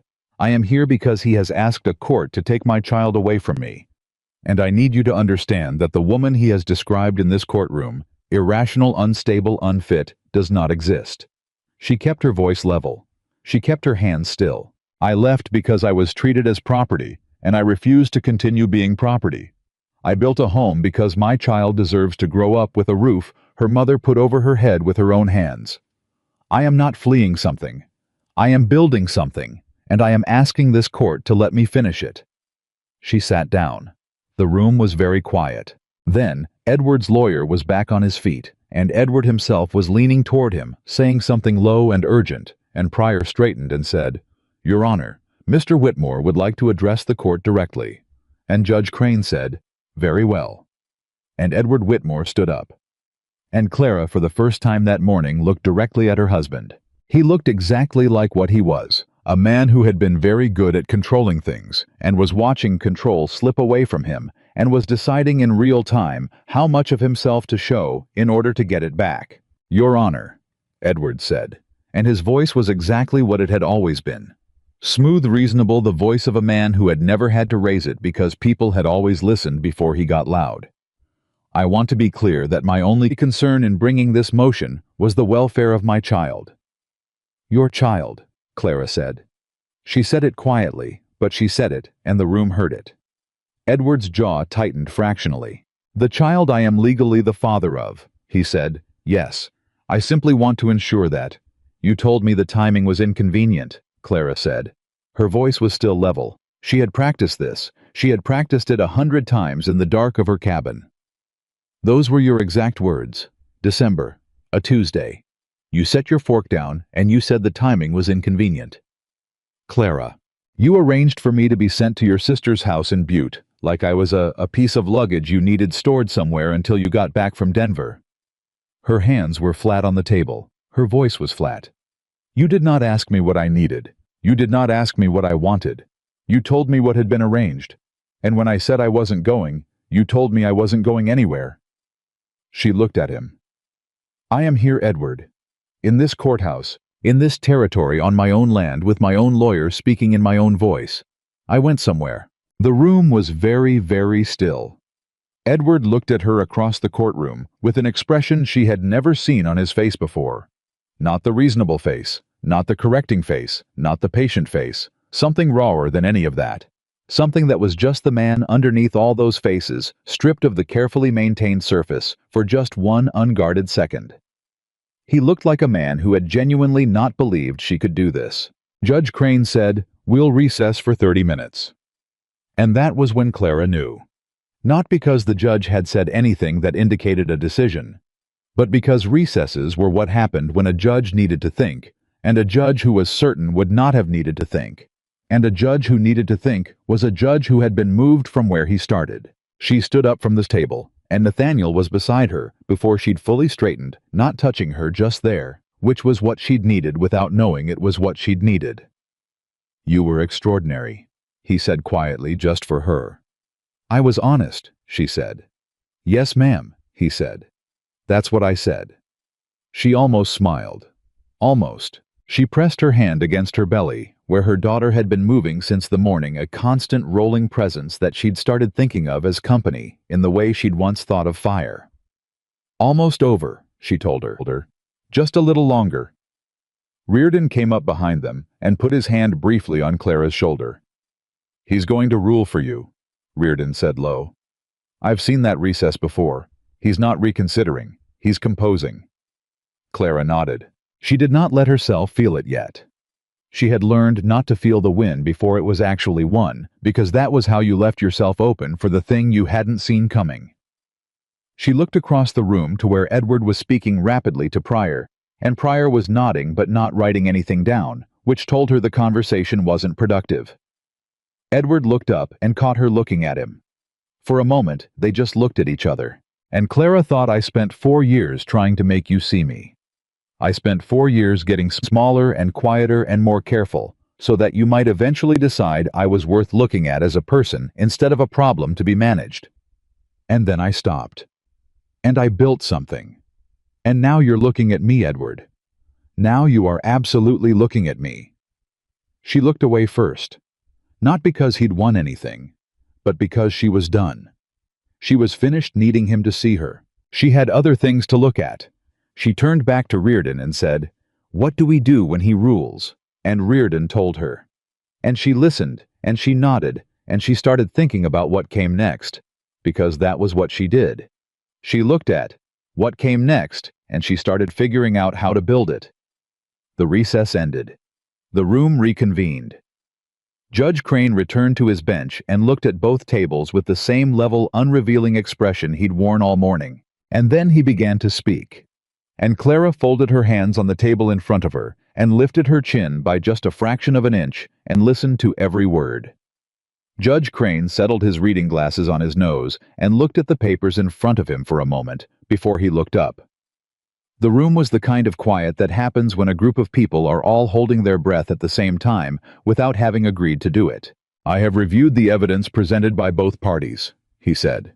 His voice was deliberate, unhurried, the voice of a man who understood that what he said next was going to matter to people for a long time. "I have reviewed the survey documentation, the construction records, the photographic evidence, and the testimony given today. I have also reviewed Mr. Whitmore's motion in its original filing and the subsequent documentation submitted by his counsel." He paused. He looked at Edward's table. "Mr. Whitmore," he said, "you have claimed that your wife abandoned the marital home without cause, placing herself and your unborn child in conditions of danger and moral risk. You have provided testimony to support this characterization." He looked at Clara's table. "Miss Whitfield, you have contested every element of this characterization and provided substantial documentation in support of your contest." Another pause. Clara kept her hands flat on the table. She kept her breathing even. She did not look at Edward. "It is the finding of this court," Judge Crane said, "that the motion filed by Mr. Whitmore is without sufficient merit to proceed to a full custody hearing." The room moved. Not loudly, just that collective exhale that shift bodies adjusting to a changed reality. "The evidence before me suggests not a woman who has acted irrationally or placed her child in danger, but a woman who has established a legal homestead claim, constructed a habitable residence, and conducted herself with what this court can only describe as remarkable deliberateness." He looked at the photograph again. Clara had noticed him looking at it 3 times during the proceedings, which she had filed away without examining too closely. "The motion is dismissed. Miss Whitfield's homestead claim stands. Questions of custody and paternal rights, should Mr. Whitmore wish to pursue them through appropriate channels after the child's birth, may be addressed at that time through the proper process. This hearing is concluded." He brought the gavel down once. And that was it. Clara sat for a moment without moving. Not because she was stunned. She had been preparing herself for this outcome. She had been building toward it deliberately for 3 weeks. but because winning had a particular physical quality she hadn't expected. A loosening somewhere deep in her chest. Like a knot she'd been holding so long she'd forgotten it was there suddenly released. Reardon was already organizing his papers. He leaned over and said quietly, "Congratulations, Miss Whitfield. That was clean." "Thank you," she said. She stood up. Nathaniel was there before she'd fully turned around, not crowding her, just present the way he always was, close enough to matter and far enough back to let her be herself in her own moment. "It's done," he said. "It's done," she said. He looked at her for a moment, with that expression that had a name. Now she realized it had acquired a name somewhere in the last 3 weeks without her having assigned it one consciously. It was the expression of a man who had decided privately and completely that this woman was the most important person in his life, and who was with considerable discipline. Not saying so yet, because he understood the timing mattered. She recognized it because she had the same expression, probably when she thought he wasn't watching. She turned away from him before either of them had to deal with that directly, because there were more immediate things to deal with first, and because she had learned the hard way that the most important things deserved better than being addressed in the aftermath of a courtroom, while her hands were still shaking slightly from the effort of holding them still. What she hadn't anticipated was Edward. She should have. She knew him. But something about winning cleanly had softened her guard for just a moment, and in that moment, Edward crossed the room. He didn't touch her. He was too careful for that, especially here. He simply appeared at the edge of her peripheral vision and said her name and the sound of it in his voice. The old voice, the private voice. Not the courtroom voice stopped her. "Clara." She turned and looked at him. How was closer than she'd expected. Close enough that she could see what was happening behind the composed face. Not quite regret, because she didn't think Edward Whitmore was capable of the full version of regret. But something adjacent to it. Something that was the closest he would ever get. "You should have come home," he said, quietly, just for her. "I would have—" He stopped. "Things could have been different." "No," Clara said. "They couldn't have." "Clara." Edward. She said his name with a flatness that was not anger and not coldness, but something more final than either. "I am not angry at you. I want you to hear that because I think you're expecting anger, and I think you're prepared to work with anger, and I don't want you to have the comfort of that. I'm not angry. I'm finished. Those are very different things." He looked at her for a moment. He had a response prepared. She could see it, the careful sentences being assembled behind his eyes, the reasonable explanation forming, and then something made him stop. Maybe the expression on her face. Maybe the specific quality of the quiet between them. He didn't say the prepared thing. He said, "I hope the child is well." "She will be," Clara said. She walked away from him. She did not look back. Nathaniel was waiting near the door, and he fell into step beside her naturally, without discussion, and they walked out of the courthouse into the Billings afternoon together. Reardon a few steps behind them. The light hit Clara full in the face when she came through the door, and she stopped for just a second and let it, tilting her chin up slightly, because it felt in that moment like the most specific and deserved thing she had ever felt. "What do you need?" Nathaniel said. He said it the same way he'd said it in the cabin the day she told him about Edward's letter. Practical, direct, without performance. "Food," Clara said. "I haven't eaten since 5 this morning, and I'm building a person." He laughed, the real laugh, the one that came from somewhere genuine. "Yes, ma'am," he said. "Let's get you something to eat." They found a small restaurant 2 blocks from the courthouse. The kind of place with checked tablecloths, and a woman who came out from the kitchen herself to take their order and seemed to take it as a personal challenge when Clara said she was very hungry. What she brought out was substantial, and Clara ate without apology, which she'd learned from hard experience was the right way to eat when you needed to. Reardon ate with them, and they talked through the practical things, what Edward could do next, which was limited. What the court's dismissal meant for the custody question after the birth, which was favorable. What Clara needed to document going forward to establish the homestead as a permanent residence.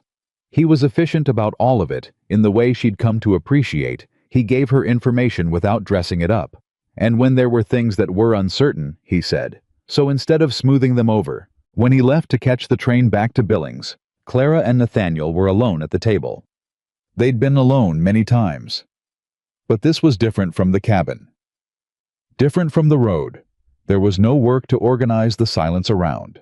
It was just the two of them, and the checked tablecloth, and the sound of the restaurant around them, and the very large fact of what had just happened sitting between them, like something that needed to be acknowledged. "Your father is going to know about today by tomorrow morning," Clara said. "Yes," Nathaniel said. "He told you what that meant." "He did."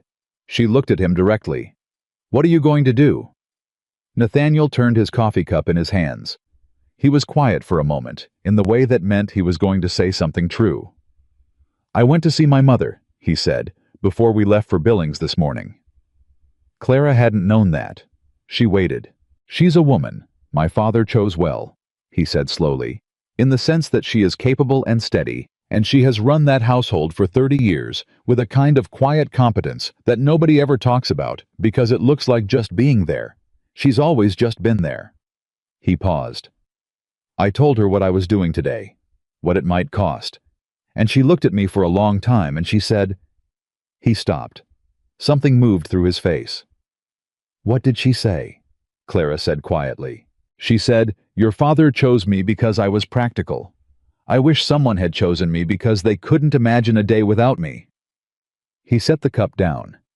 "Then she told me to go. She said, 'Go and tell the truth, Nathaniel. Whatever it costs, go tell the truth.'" Clara sat with that for a moment. "She sounds like someone worth knowing," she said. "She is," he said. "I think the two of you would get along."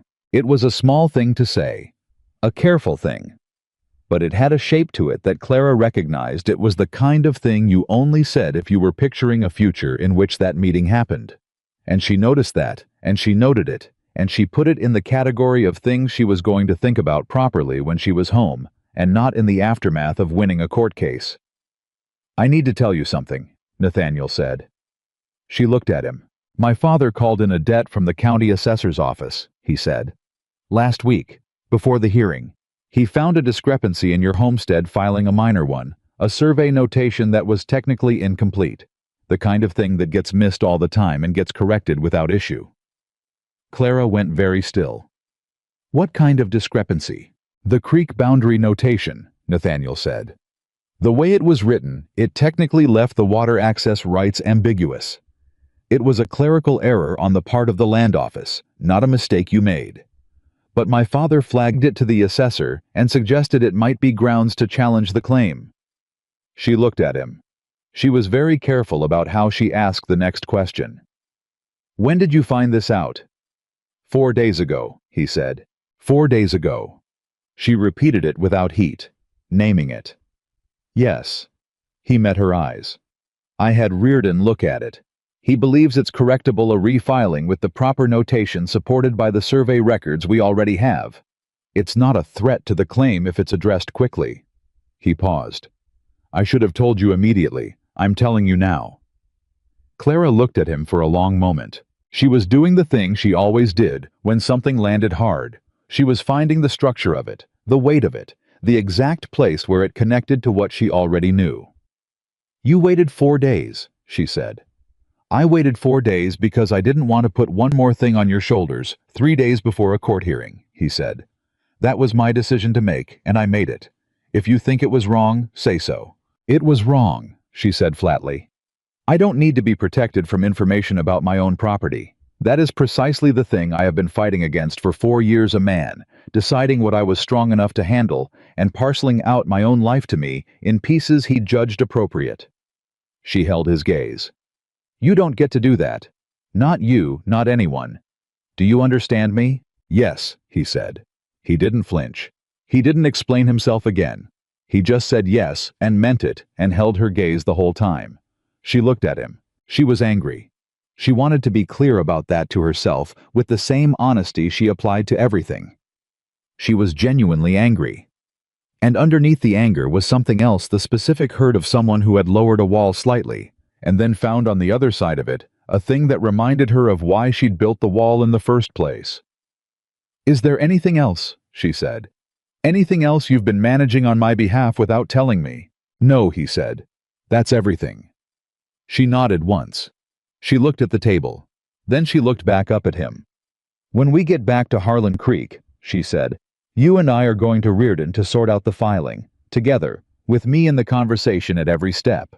Not after you've figured it out, not when it's resolved, at every step.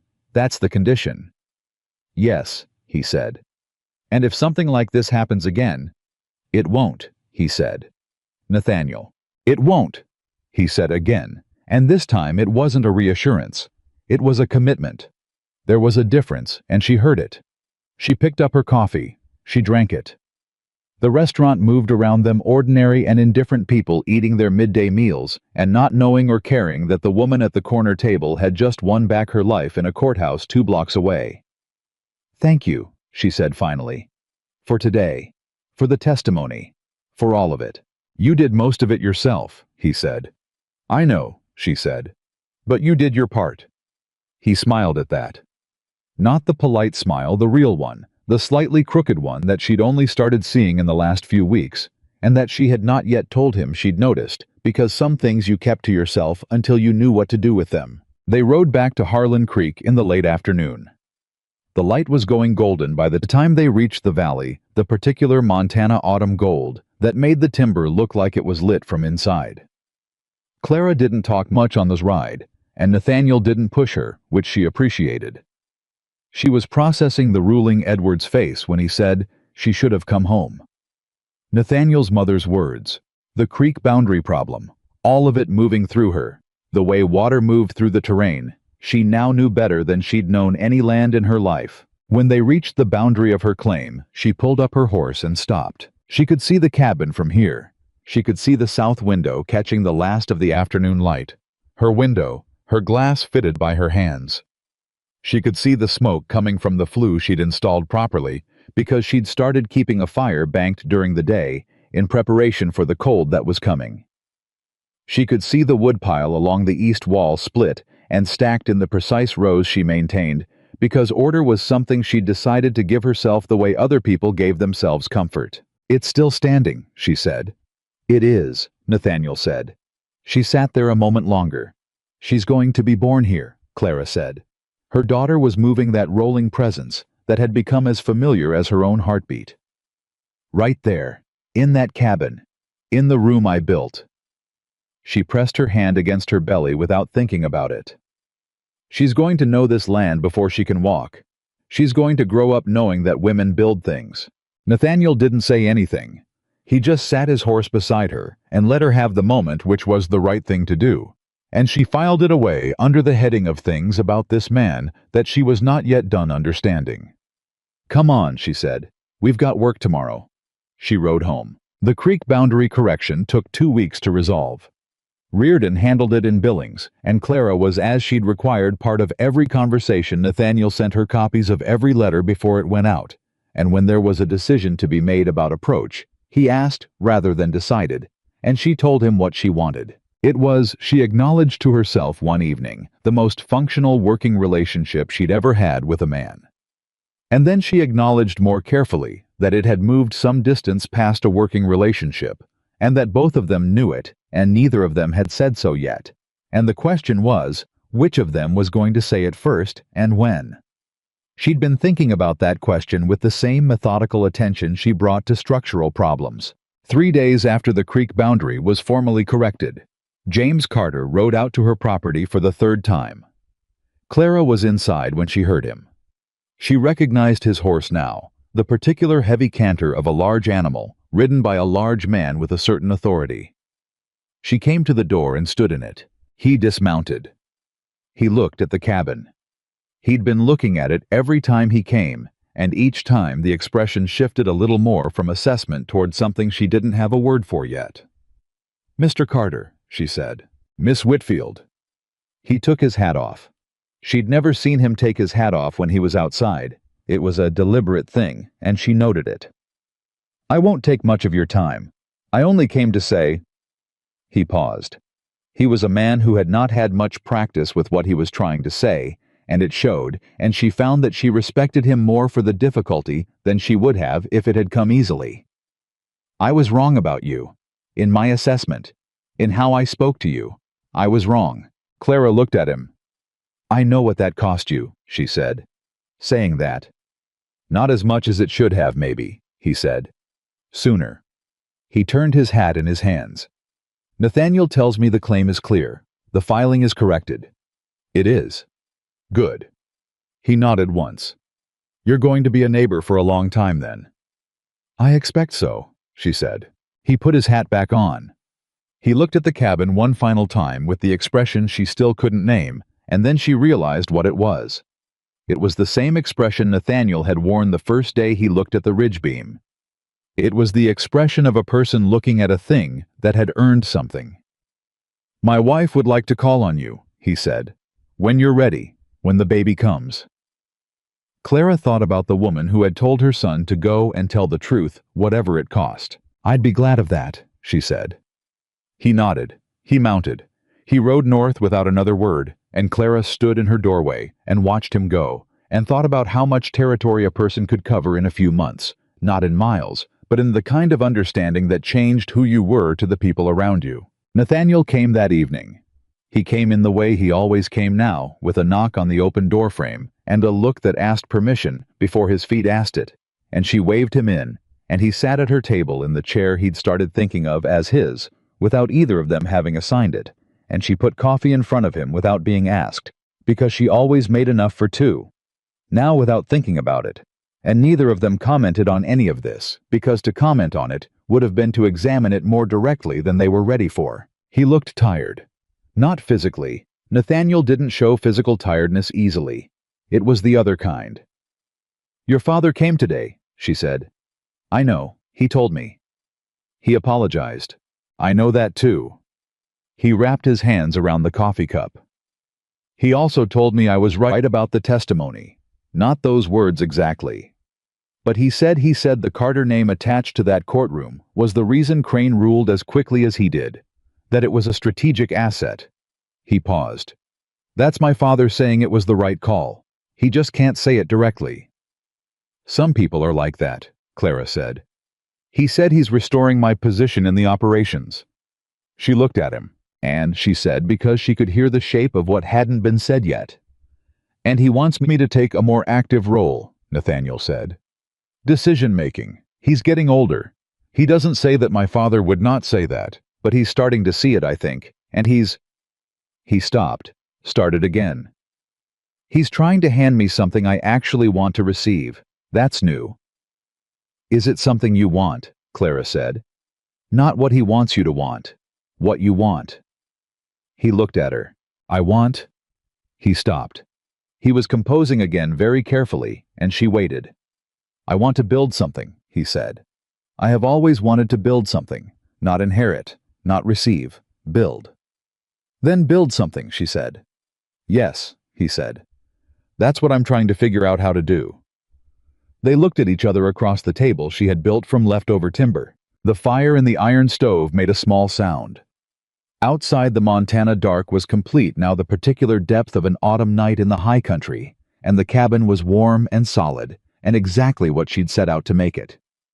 Nathaniel, Clara said.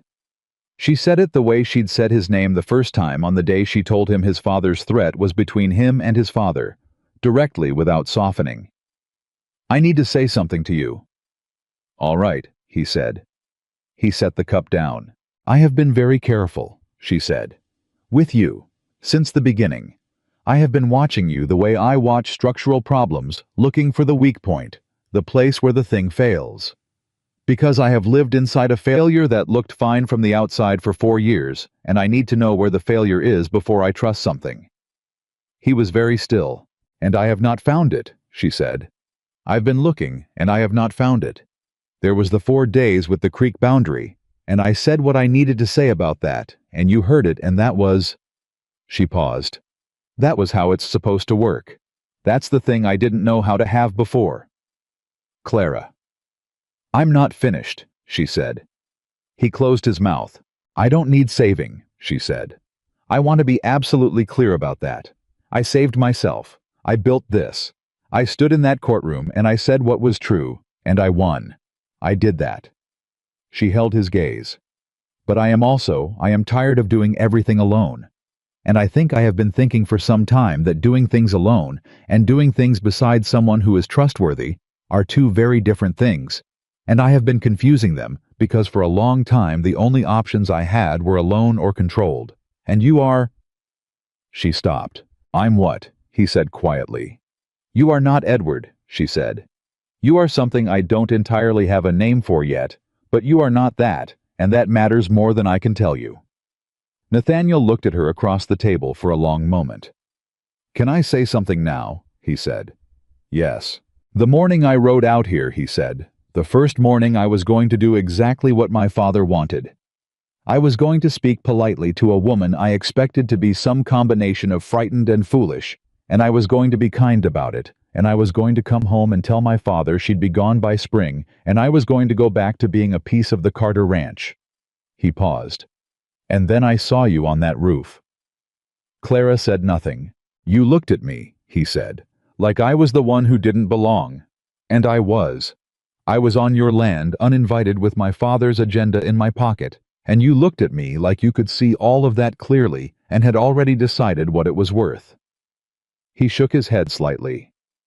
"I went home that day, and I sat on my porch until it was dark, and I could not stop thinking about a woman who looked at the world like it was a problem she'd already figured out how to solve." "I hadn't figured it all out," Clara said. "No," he said. "But you were figuring it out. There's a difference." He looked at her steadily. "I have never in my life met anyone who I wanted to work beside. Not for, beside. Until you. And I don't—" He paused. "I don't know what to call that exactly. But I know I'm not interested in being anywhere you're not." The fire made another small sound. Clara looked at this man who had ridden onto her land as an obstacle and become somewhere in the months since something she was building her future around without having decided to the way the best structures came together. Not because you forced them into shape, but because you understood the materials well enough to let them find their own strength. "You could build something here," she said, carefully, testing the weight of the words as she said them. "On this land. A proper operation, the 40 acres is enough to start. The creek access is confirmed. The timber is substantial. There's room for—" "Clara," he said. "I'm being practical," she said. "I know you are," he said. "That's what I like about you." He almost smiled. "You propose a partnership by talking about timber." "Timber is important," she said. "Yes, ma'am," he said. "It is." They looked at each other. "I'm not ready to call it more than a partnership yet," she said. "I want to be honest about that." "I know," he said. "The baby is coming in 6 weeks. There are things I need to establish before I—" She stopped. "I need my daughter to grow up knowing her mother made her own decisions. About everything." "I understand," he said. "Do you—" "Yes," he said. "I'll wait." She looked at him. "You don't know how long—" "Doesn't matter," he said simply. She picked up her coffee. She looked at the cabin around her, the walls. She'd raised the roof. She'd fitted the floor. She'd laid the stove that was heating the room right now with a fire she'd built. All of it hers. All of it chosen. "There's one more thing," she said. "Name it." "When I said the baby is coming in 6 weeks," she said, "that means there are things this cabin needs that aren't built yet. I need a proper cradle. I need the sleeping area partition reinforced. I didn't account for winter weight on it when I built it. I need the BA, Saturday," Nathaniel said. "I'll come Saturday with lumber. I haven't finished the list." "You can give me the rest of the list Saturday," he said. "I'll write it down." Clara looked at him. 5:30, she said. 5, he said. She let the almost smile happen. Just briefly. She was too careful to let it stay long, but she let it happen, and he saw it, and it was enough. He finished his coffee. He stood up. He carried the cup to the shelf she'd built beside the stove and set it there in the particular place he always put it when he was done, which she had noticed was always exactly the same spot, which told her something about the kind of man he was. "Good night, Clara," he said. "Good night, Nathaniel," she said. He went out. She heard him mount and ride north. She sat at her table in the warm, solid, unassailable fact of her home, and pressed her hand against the place where her daughter was turning in that slow, dreaming way she had in the evenings, the way that felt like she was saying, I am here. I am here. I am here. We won, Clara told her. Her daughter moved. And it turns out, Clara said, we didn't have to win alone. That's a new thing. We're going to have to figure out what to do with that.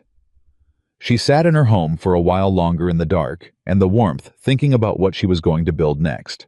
She had plans for the spring. Not just for the homestead, though she had those two very specific plans drawn out in the building manual's margins over the past weeks. Plans for a second structure, a proper barn positioned to take advantage of the south-facing slope.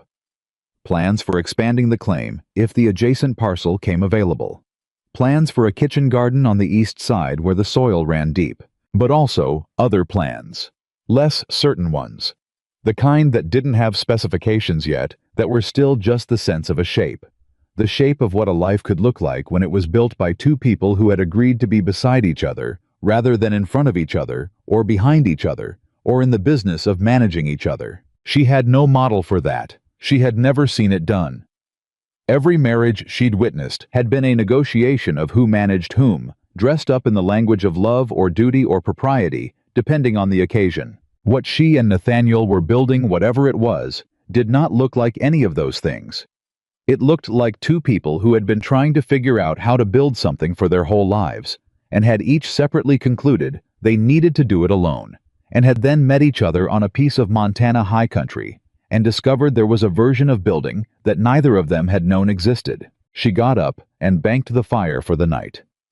She moved through the cabin with the lamp checking the things she always checked: the stove, flue, the door latch, the windowsills. Her nightly round, the domestic version of the cabin walk she'd done every evening when the walls were first going up, checking each timber, each joint, looking for weakness before the weakness found her.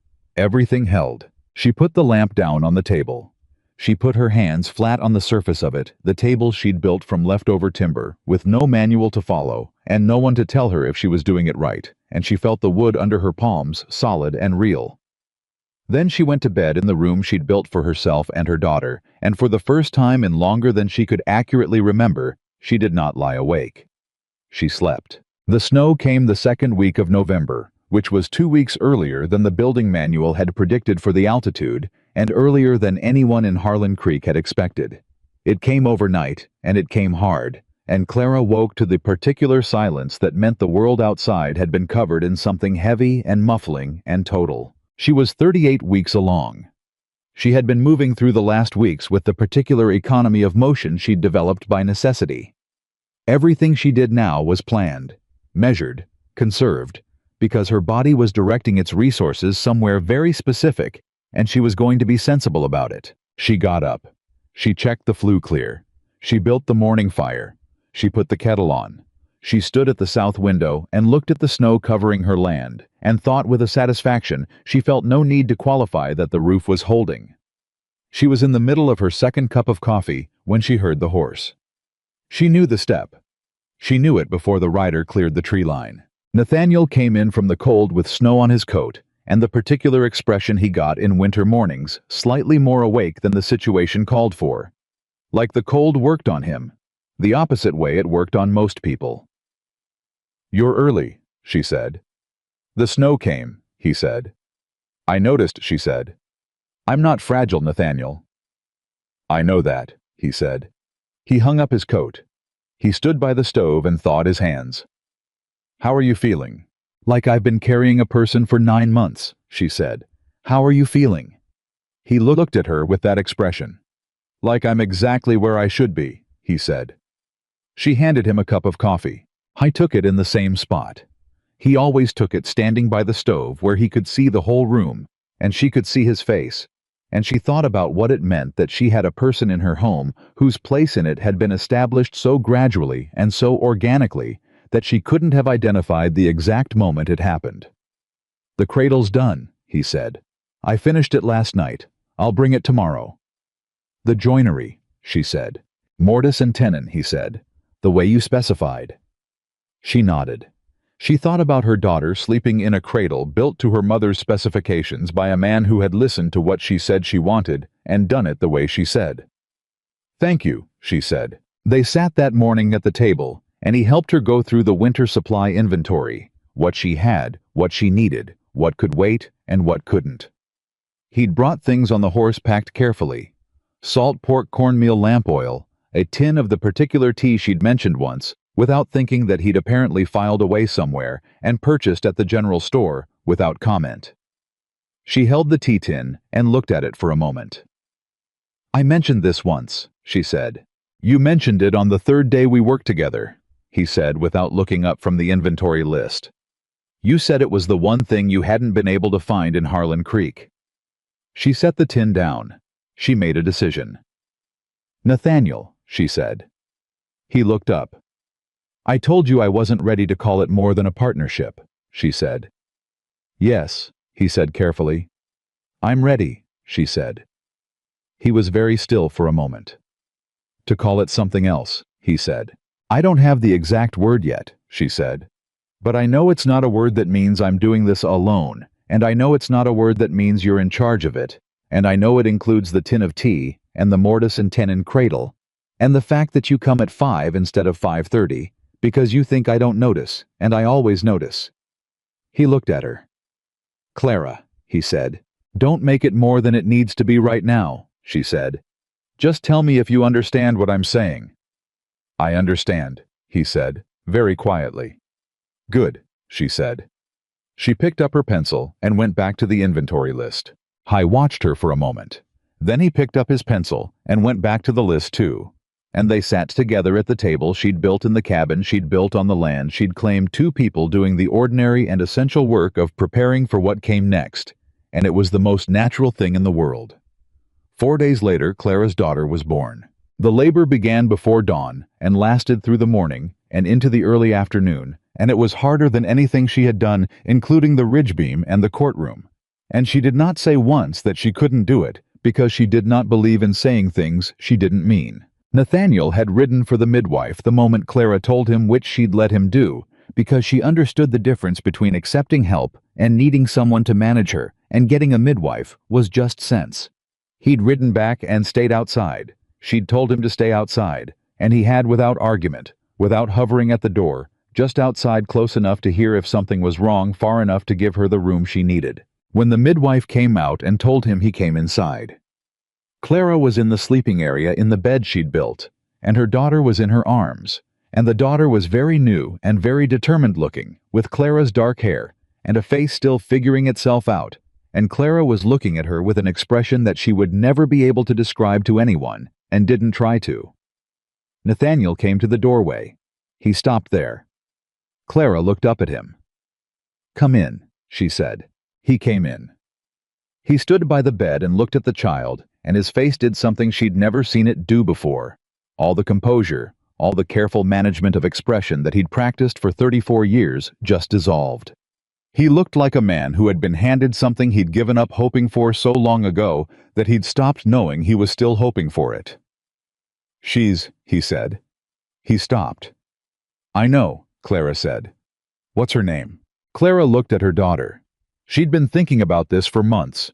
She'd been thinking about it the night she drove the nail and split her palm. She'd been thinking about it on the road to Billings. She'd been thinking about it in the courtroom when she said, "I am not running, I am building." "Margaret," she said, "for your mother." Nathaniel stood very still. "You don't have to," he started. "I want to," Clara said. She told her son to go tell the truth. That's worth something. She looked down at her daughter. "Margaret Whitfield." He sat down in the chair beside the bed, the chair she'd put there exactly for this purpose in the sleeping area she'd built. And he looked at the child who bore his mother's name, and Clara watched something settle in him, something deep and structural, the way a building settled when the weight was finally properly distributed. "Hello, Margaret," he said quietly. The baby turned her head very slightly toward his voice. "She knows you," Clara said. "She doesn't know me yet," he said. "She'll learn," Clara said. He looked at Clara. She looked at him. And between them was everything they hadn't said yet, all the things that were still being built, all the names for things that hadn't been assigned yet, all the future that was sitting in that room waiting to be constructed piece by piece, the way everything worth having had to be, with patience, with attention, with two people deciding together what shape it was going to take. "She'll learn," Nathaniel said, and he meant more than the baby. Yes, Clara said.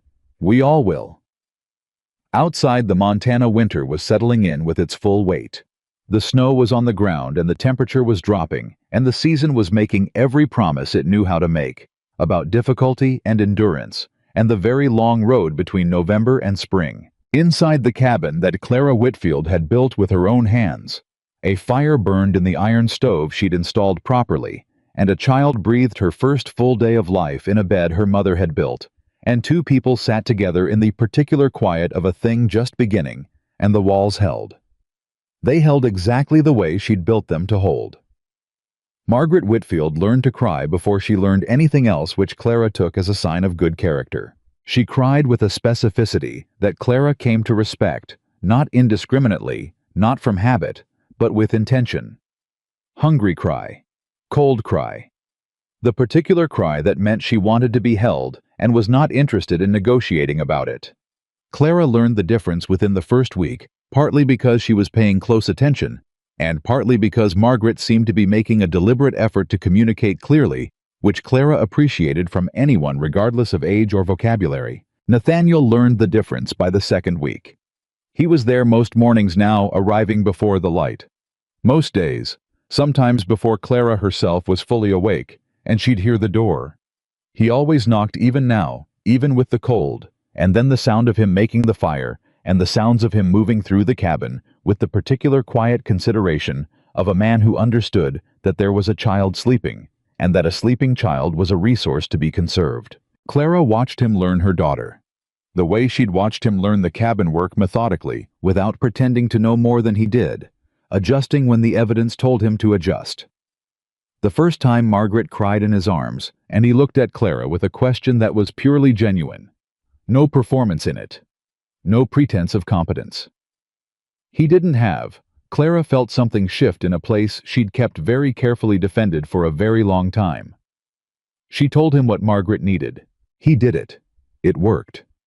He looked down at the child in his arms who had stopped crying and was now studying his face with the focused, slightly judgmental attention of a very new person encountering an unfamiliar object, and he said, "She's thinking about something." "She's always thinking about something," Clara said. "Like her mother," he said. "Don't start," Clara said. But the almost smile happened, and this time she let it stay a little longer because she was too tired from new motherhood to maintain the full discipline of it, and he saw it and had the good sense not to comment. December moved through the cabin with its particular demands. The cold came down hard in the second week. The kind of cold that tested every seal and every joint and every decision Clara had made about insulation, and the cabin held every test. The north wall she'd packed with moss and clay and dried grass turned out to be the warmest section of the whole structure, which she noted with the satisfaction of someone whose calculations had proven out under actual conditions. Nathaniel reinforced the door seal when he noticed it letting in a draft. He didn't ask, he simply arrived one morning with the right materials and spent 40 minutes on it, while Clara fed Margaret and watched him work. And when he was done, he tested it 3 times and then said, "That'll hold," and moved on to the next thing without ceremony. She thought about the version of help she'd spent 4 years accepting from Edward, the kind that came with an accounting, with a reminder, with a subtle ledger of what was owed.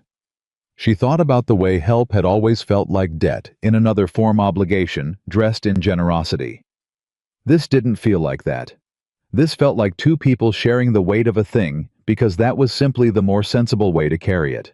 She was still thinking about the right word for what they were to each other. She'd been thinking about it since November. Since the morning she'd told him she was ready to call it something different.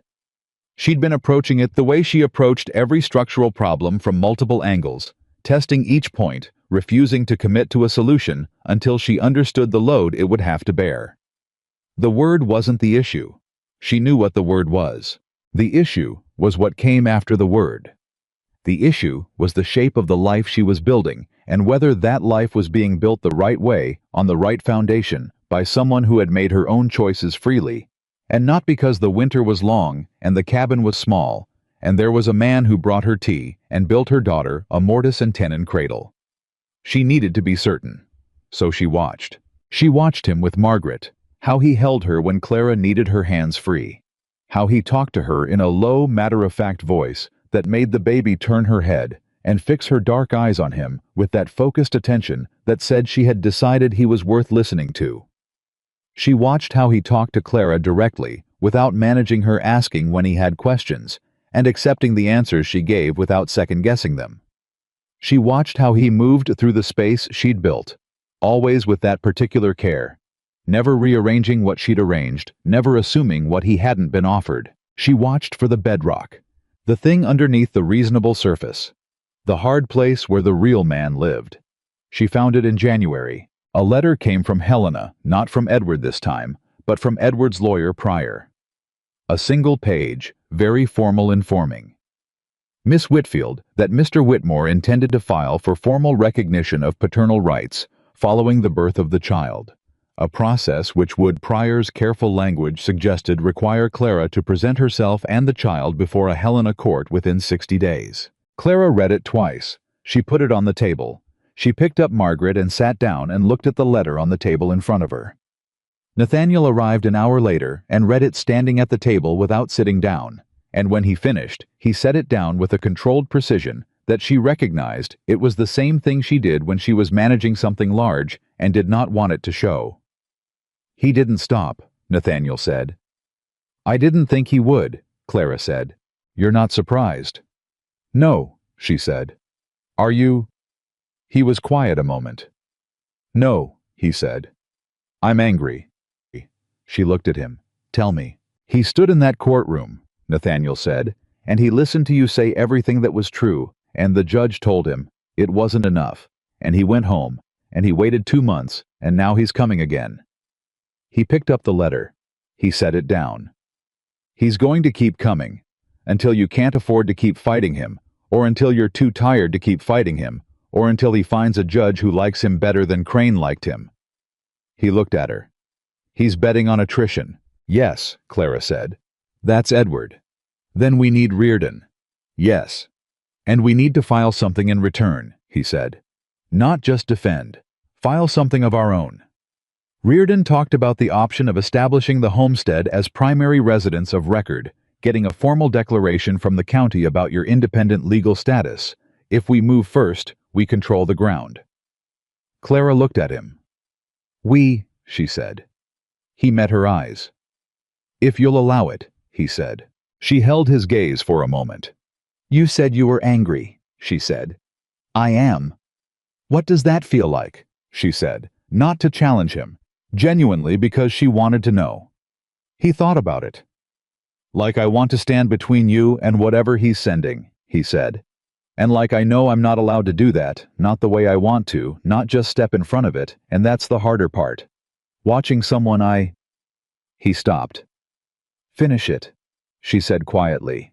"Watching someone I love," he said, "get aimed at again and again by a man who is doing it because he can't stand that she got away from him, and knowing that what she needs is not someone to fight for her, but someone to fight beside her, and trying to be that when every instinct I have is telling me to just stop it. Just make it stop." The room was very quiet. Margaret made a small sound and resettled herself in Clara's arms. Clara looked at Nathaniel for a long moment. "That's the word," she said. He looked at her. "You said it," she said. "That's the word I've been looking for." He understood what she meant. She watched him understand it, the particular shift in his face that happened when something he'd been holding very carefully was suddenly allowed to put its weight down. "Clara," he said. "Don't make it more than it needs to be," she said. "We've got a letter to answer, and a lawyer to contact, and a 60-day window. But—" She paused. "Yes, that's the word." He stood there for a moment with everything he was feeling moving through him without his usual management of it, and she let him have that because it seemed only fair. Then he said, "All right, let's answer the letter." They wrote to Reardon that afternoon together. Clara with Margaret in the crook of one arm, and Nathaniel across the table with the pen, and they laid out what Pryor had sent and what they wanted to do about it. And the letter that came back from Reardon 6 days later confirmed what Nathaniel had said: move first, move fast, establish the ground before Edward's people could frame it. Reardon filed in the 3rd week of January. he filed a formal declaration of legal residency, a petition for recognition of Clara's independent legal status as a homesteader of record, and a counter-motion that asked the Helena court to show cause for why a paternity proceeding should supersede the already settled custody question from the November ruling. And then something happened that none of them had anticipated. Edward withdrew the motion. Not quietly, not without comment. A brief note from Pryor to Reardon, which Reardon forwarded to Clara with 3 words of his own appended: "He's out." Finally, Clara read Reardon's note on a Tuesday morning while Margaret was sleeping and Nathaniel was working on the barn foundation. They'd begun laying out along the south-facing slope, exactly where she'd planned it in the building manual's margins. She read it twice. She carried it outside to where Nathaniel was working and handed it to him without saying anything. He read it. He looked up. "It's done," he said. "It's done," she said. He stood up from where he'd been crouching over the foundation line and looked at her with an expression that was partly relief and partly something more complicated. The expression of a man who had been braced for impact for long enough that the absence of it required a moment of adjustment. "Why?" he said. "Why now?" Clara had been thinking about that since she read the note. "Because Reardon's filing named what he was doing," she said.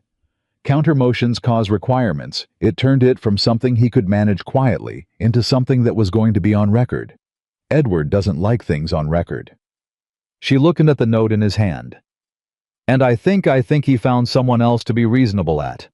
A man like Edward always finds the next audience. He can't do what he does without one." Nathaniel was quiet a moment. "Are you all right?" he said. She thought about that. She did him the courtesy of actually thinking about it rather than answering reflexively. "Yes," she said. "I think I expected to feel something larger, but mostly I just—" She looked at the barn foundation he'd been laying out. "I mostly want to talk about the east wall of the barn because I've been thinking about the timber framing, and I think you've got the anchor point 2 feet too far south." He looked at the foundation line. He looked back at her. "You're sure?" he said. "Get the survey notes," she said. "I'll show you." He got the survey notes. She showed him. He looked at the numbers and at the ground, and then he picked up the marking stake and moved it 2 feet north and said, "You're right," with the simple directness of a man who didn't have a complicated relationship with being wrong when the evidence was clear. "I usually am," she said. "Yes, ma'am," he said. "You usually are." They went back to work. The barn went up through February and into March slower than the cabin because they were doing it right from the beginning. Full framing, proper foundation, a structure that was built to last rather than built to pass the winter. They worked weekdays when Nathaniel could get away from the Carter operation, which was most of them since James had given him significant latitude in his schedule in the months since November.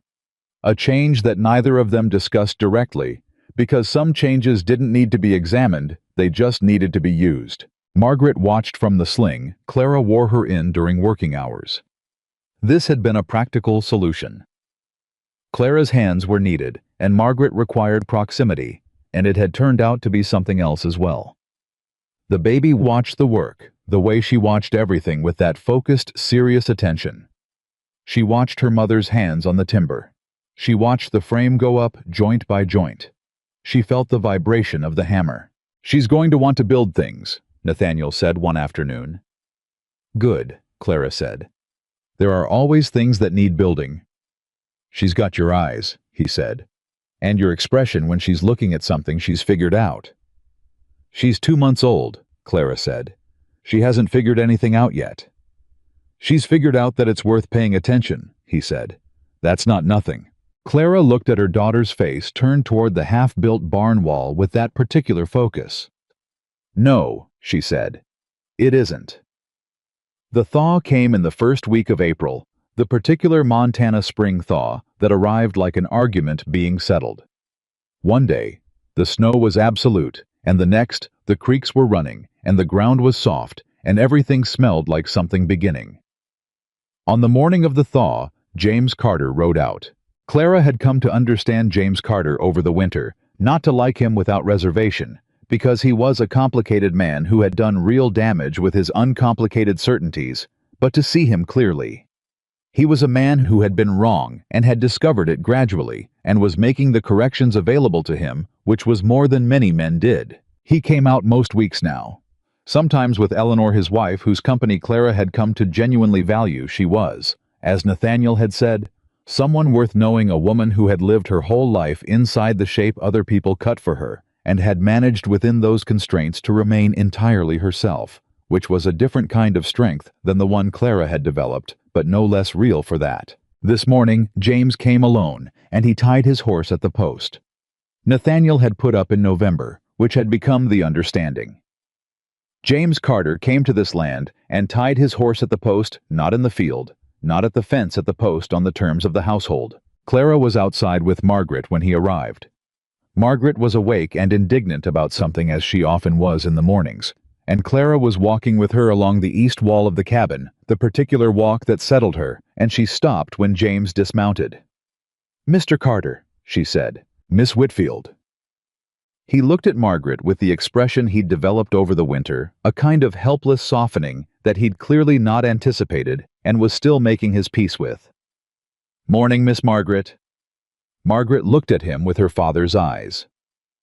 "Nathaniel's in the barn," Clara said. "I know," James said. "I came to see you." She looked at him. "Walk with me," he said. She walked with him along the edge of the property, Margaret against her chest, the spring ground soft under their feet.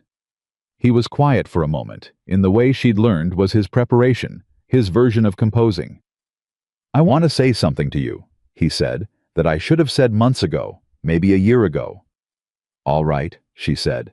"When Nathaniel first came out here," James said, "and I sent him, I was thinking about my fence line, about the operation, about what your presence here represented in terms of complications." He paused. "I was not thinking about you as a person. You were an obstacle that needed managing. I want you to know I understand that now, and I understand how wrong it was." Clara walked and said nothing, giving him the space to finish. "My son is different," James said. "Since he is—" He paused, and something in his voice shifted into something genuine and slightly unguarded. "He is better than I made him. He was always better than I made him, I think. But you gave him somewhere to put it." Clara looked at the barn that Nathaniel was working in right now, where she could hear the particular rhythm of the hammer she'd learned to distinguish from any other. "He gave himself somewhere to put it," she said. "I just didn't get in the way of it." James Carter looked at her sideways. "You're not going to make this easy, are you?" he said. "I gave you a compliment," she said. "Your son is a good man. You raised him." "Eleanor raised him," James said. "I gave him the land." "The land helped," Clara said. He almost smiled. She'd noticed he and Nathaniel had the same almost smile. It sat in the same place, came from the same place. A family resemblance of expression that she found unexpectedly something close to tender. "There's something I want to offer you," James said. "And I want you to understand, I'm making this offer because it's right, not because I expect anything from it." She looked at him. "The parcel east of your claim," he said. 60 acres. It shares your creek access, and the timber runs together. It would make this into a real operation rather than a homestead." He kept his eyes forward. "I want to transfer it to you. To your name. Clear title, no conditions, no entailment." Clara stopped walking. She stood there in the April morning with her daughter against her chest and looked at James Carter. "That's Carter land," she said. "It's land I bought and never used," he said. "It sits between your claim and the ridge. It doesn't do anything but hold its boundary." He turned and looked at her directly. "It would do a great deal more as yours." She was very still for a moment. "Why?" she said, not suspiciously, just needing to understand. He was quiet for a moment. "Because my son loves you," he said simply. "And because you won a court case with your bare hands, and a photograph, and because Eleanor likes you better than she's liked anyone in 30 years, and because—" He stopped. He looked at this cabin. He looked at the barn. He looked at the property that had been, when she arrived, a piece of land nobody wanted, and was now something that had a shape to it, a purposefulness, the particular quality of a place where someone had decided what they were going to build and had built it. "Because you were right," he said. When you told me the question wasn't whether you'd release Nathaniel from an obligation. The question was whether I was the kind of man who punished his son for telling the truth. He looked at her. I thought about that every day for 2 months. I am trying to be the other kind of man. Clara looked at him for a long time. She thought about what it meant to accept this. Not the land, not the 60 acres, but the thing the 60 acres represented. The willingness of a man who had been wrong to keep making corrections until the corrections became a different way of being in the world. She had built her whole life on refusing to accept things that came with strings attached. This didn't have strings. She'd looked. She'd looked the way she looked at everything from every angle. I'll need to see the survey records, she said. James Carter exhaled, just slightly. Of course, he said. And the title transfer goes to my name only, she said. Whitfield, not Whitmore, and not Carter. Understood. And I'll want Reardon to review it before I sign anything. Naturally. She nodded once. Thank you, she said. He nodded. He looked at Margaret. She's got a lot to say, he observed. She has opinions, Clara said. She comes by it honestly. James Carter laughed a real laugh, the one she'd only heard a few times, the one that was the same laugh Nathaniel had underneath all the composure. She filed that away with everything else she'd been learning about the family. She was in her own deliberate way becoming part of. She told Nathaniel that evening. He was quiet when she finished. He set down his coffee. He looked at the table for a moment. He didn't tell me he was going to do that, he said. I know, she said. He did it on his own. Yes, she said. He looked up at her. Are you going to accept it? I'm going to have Reardon review it, she said. And then yes, I'm going to accept it. He nodded slowly. 100 acres, he said. 100 acres, she said. That's not a homestead, he said. That's a ranch. It could be, she said carefully. With the right help. He looked at her. She looked at him. And the thing that had been building between them since November, since the word he'd said that she'd told him was the right word, since the mortise and tenon cradle, and the tea tin, and the 1,000 small daily evidences of a man who had decided to be trustworthy and then simply kept being. All of that was in the room with them now, and neither of them pretended it wasn't. I have something to ask you, Nathaniel said. I know, she said. You know. I've known for 2 weeks, she said. I was waiting to see if you'd work up to it. He looked at her. You were waiting. I was also thinking about my answer, she said. Those aren't the same thing. And have you finished thinking? Yes, she said. Clara, he said. Will you? Yes, she said. He stopped. You didn't let me finish, he said. You were going to ask me to marry you, she said. I was. And I said yes, she said.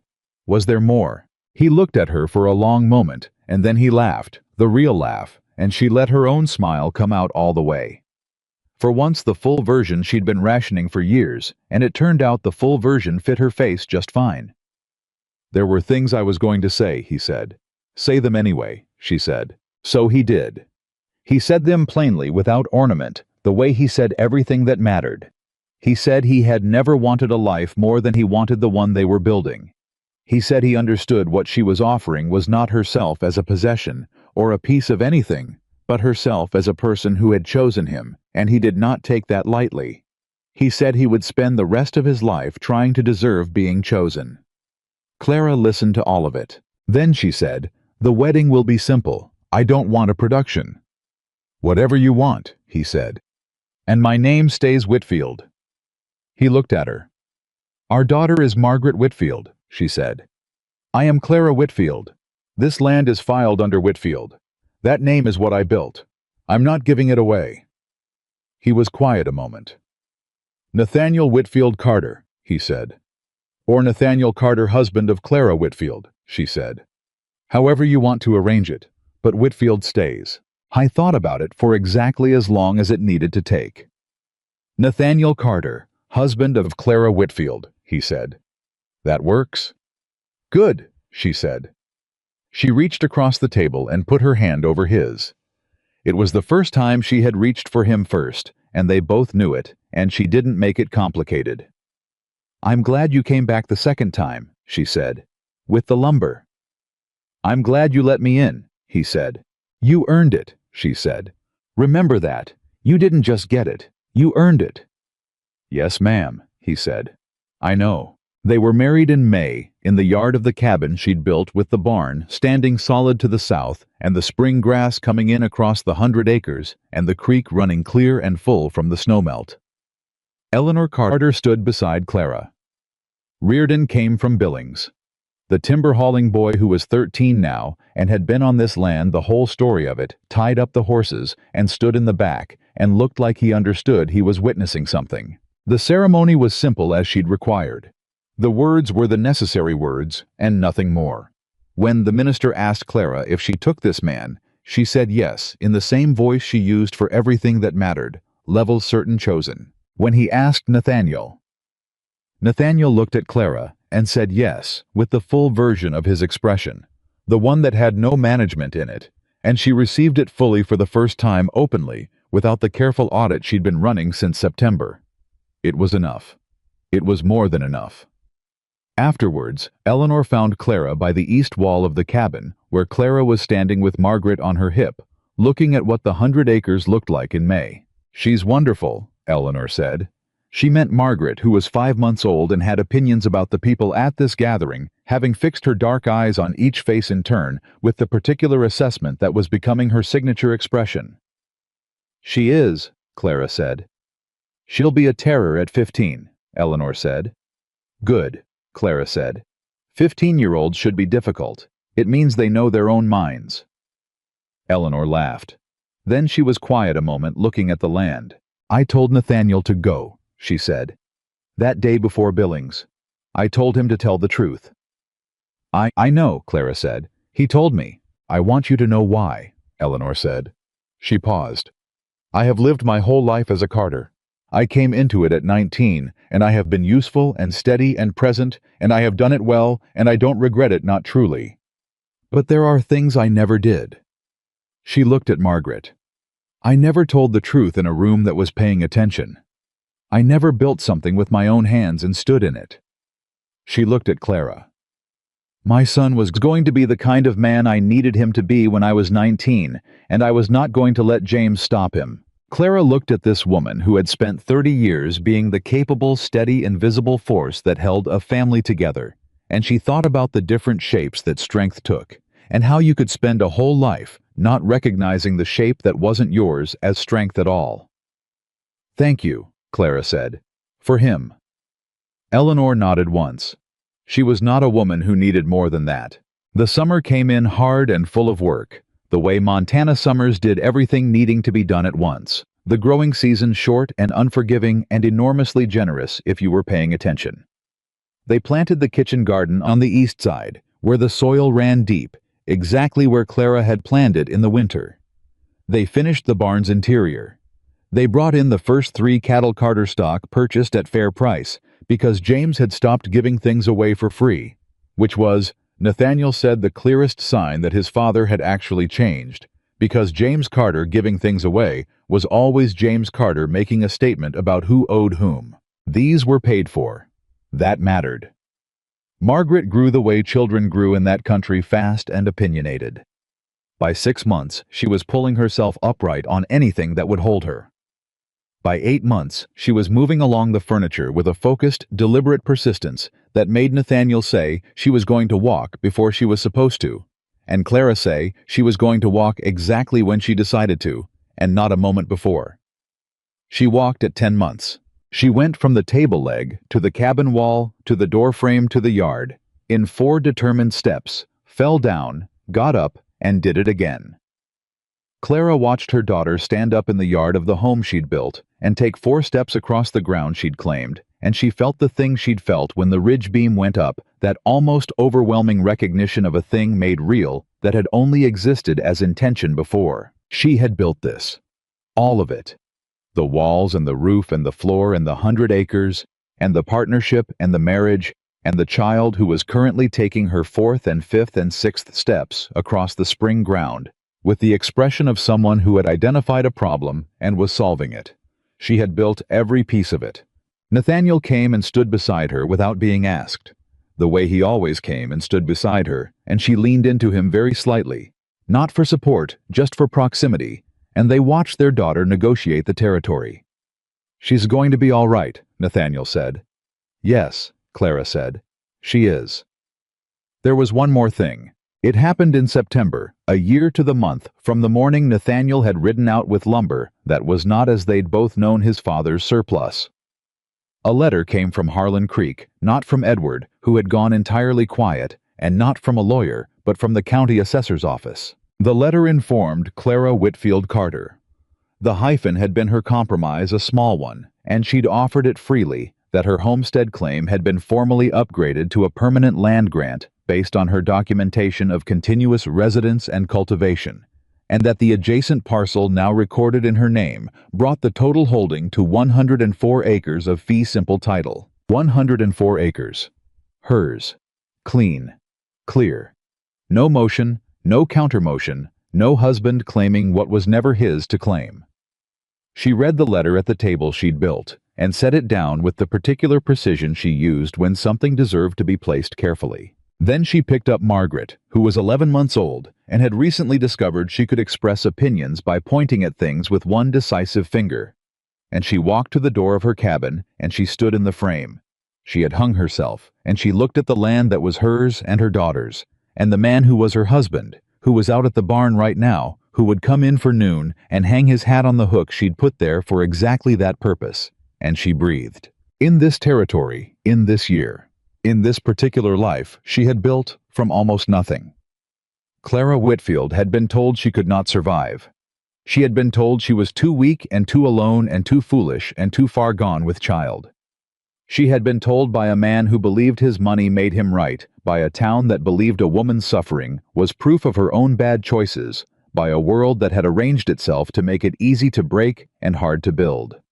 She had built anyway. She had driven nails with bleeding hands and put up a ridge beam alone and stood in a courtroom with her voice level and her hands flat on the table and said, "I am not running. I am building." And she had been right, and she had proved it, not with words and not with anger and not with the kind of defiance that asks the world for permission, but with timber and glass and a legal filing and a photograph and the accumulated undeniable evidence of a life constructed deliberately, piece by piece, by a woman who understood that the only foundation worth building on was the one you'd laid yourself. She looked at her daughter on her hip, who was pointing at the barn with her decisive finger and making a sound that meant, "Go and see." "All right," Clara said. "Let's go see." She walked out across the yard of the home she had built, carrying the daughter she had protected toward the husband she had chosen on the land that was hers and no one else's and always would be. She did not look back at the cabin. She didn't need to. She knew it was standing. She had built it to stand, and it would stand long after she was gone, long after Margaret was grown, and the barn was old, and the kitchen garden had gone through 30 seasons of planting and harvesting, and the creek had changed its course by 6 inches, the way creeks did over time. It would stand because she had built it with the understanding that anything worth building was worth building to last, and she had never built anything she didn't intend to last. That was who she was. That was who she had always been underneath every year someone else spent trying to convince her otherwise. And in the mountains of Montana, on 104 acres of clear-titled land, beside a creek with confirmed water rights. Clara Whitfield had proved it not to the town, not to the judge, not to the husband who thought she couldn't survive without him, but to the only person whose proof had ever mattered. She had proved it to herself, and that was the only proof that ever built anything worth standing in.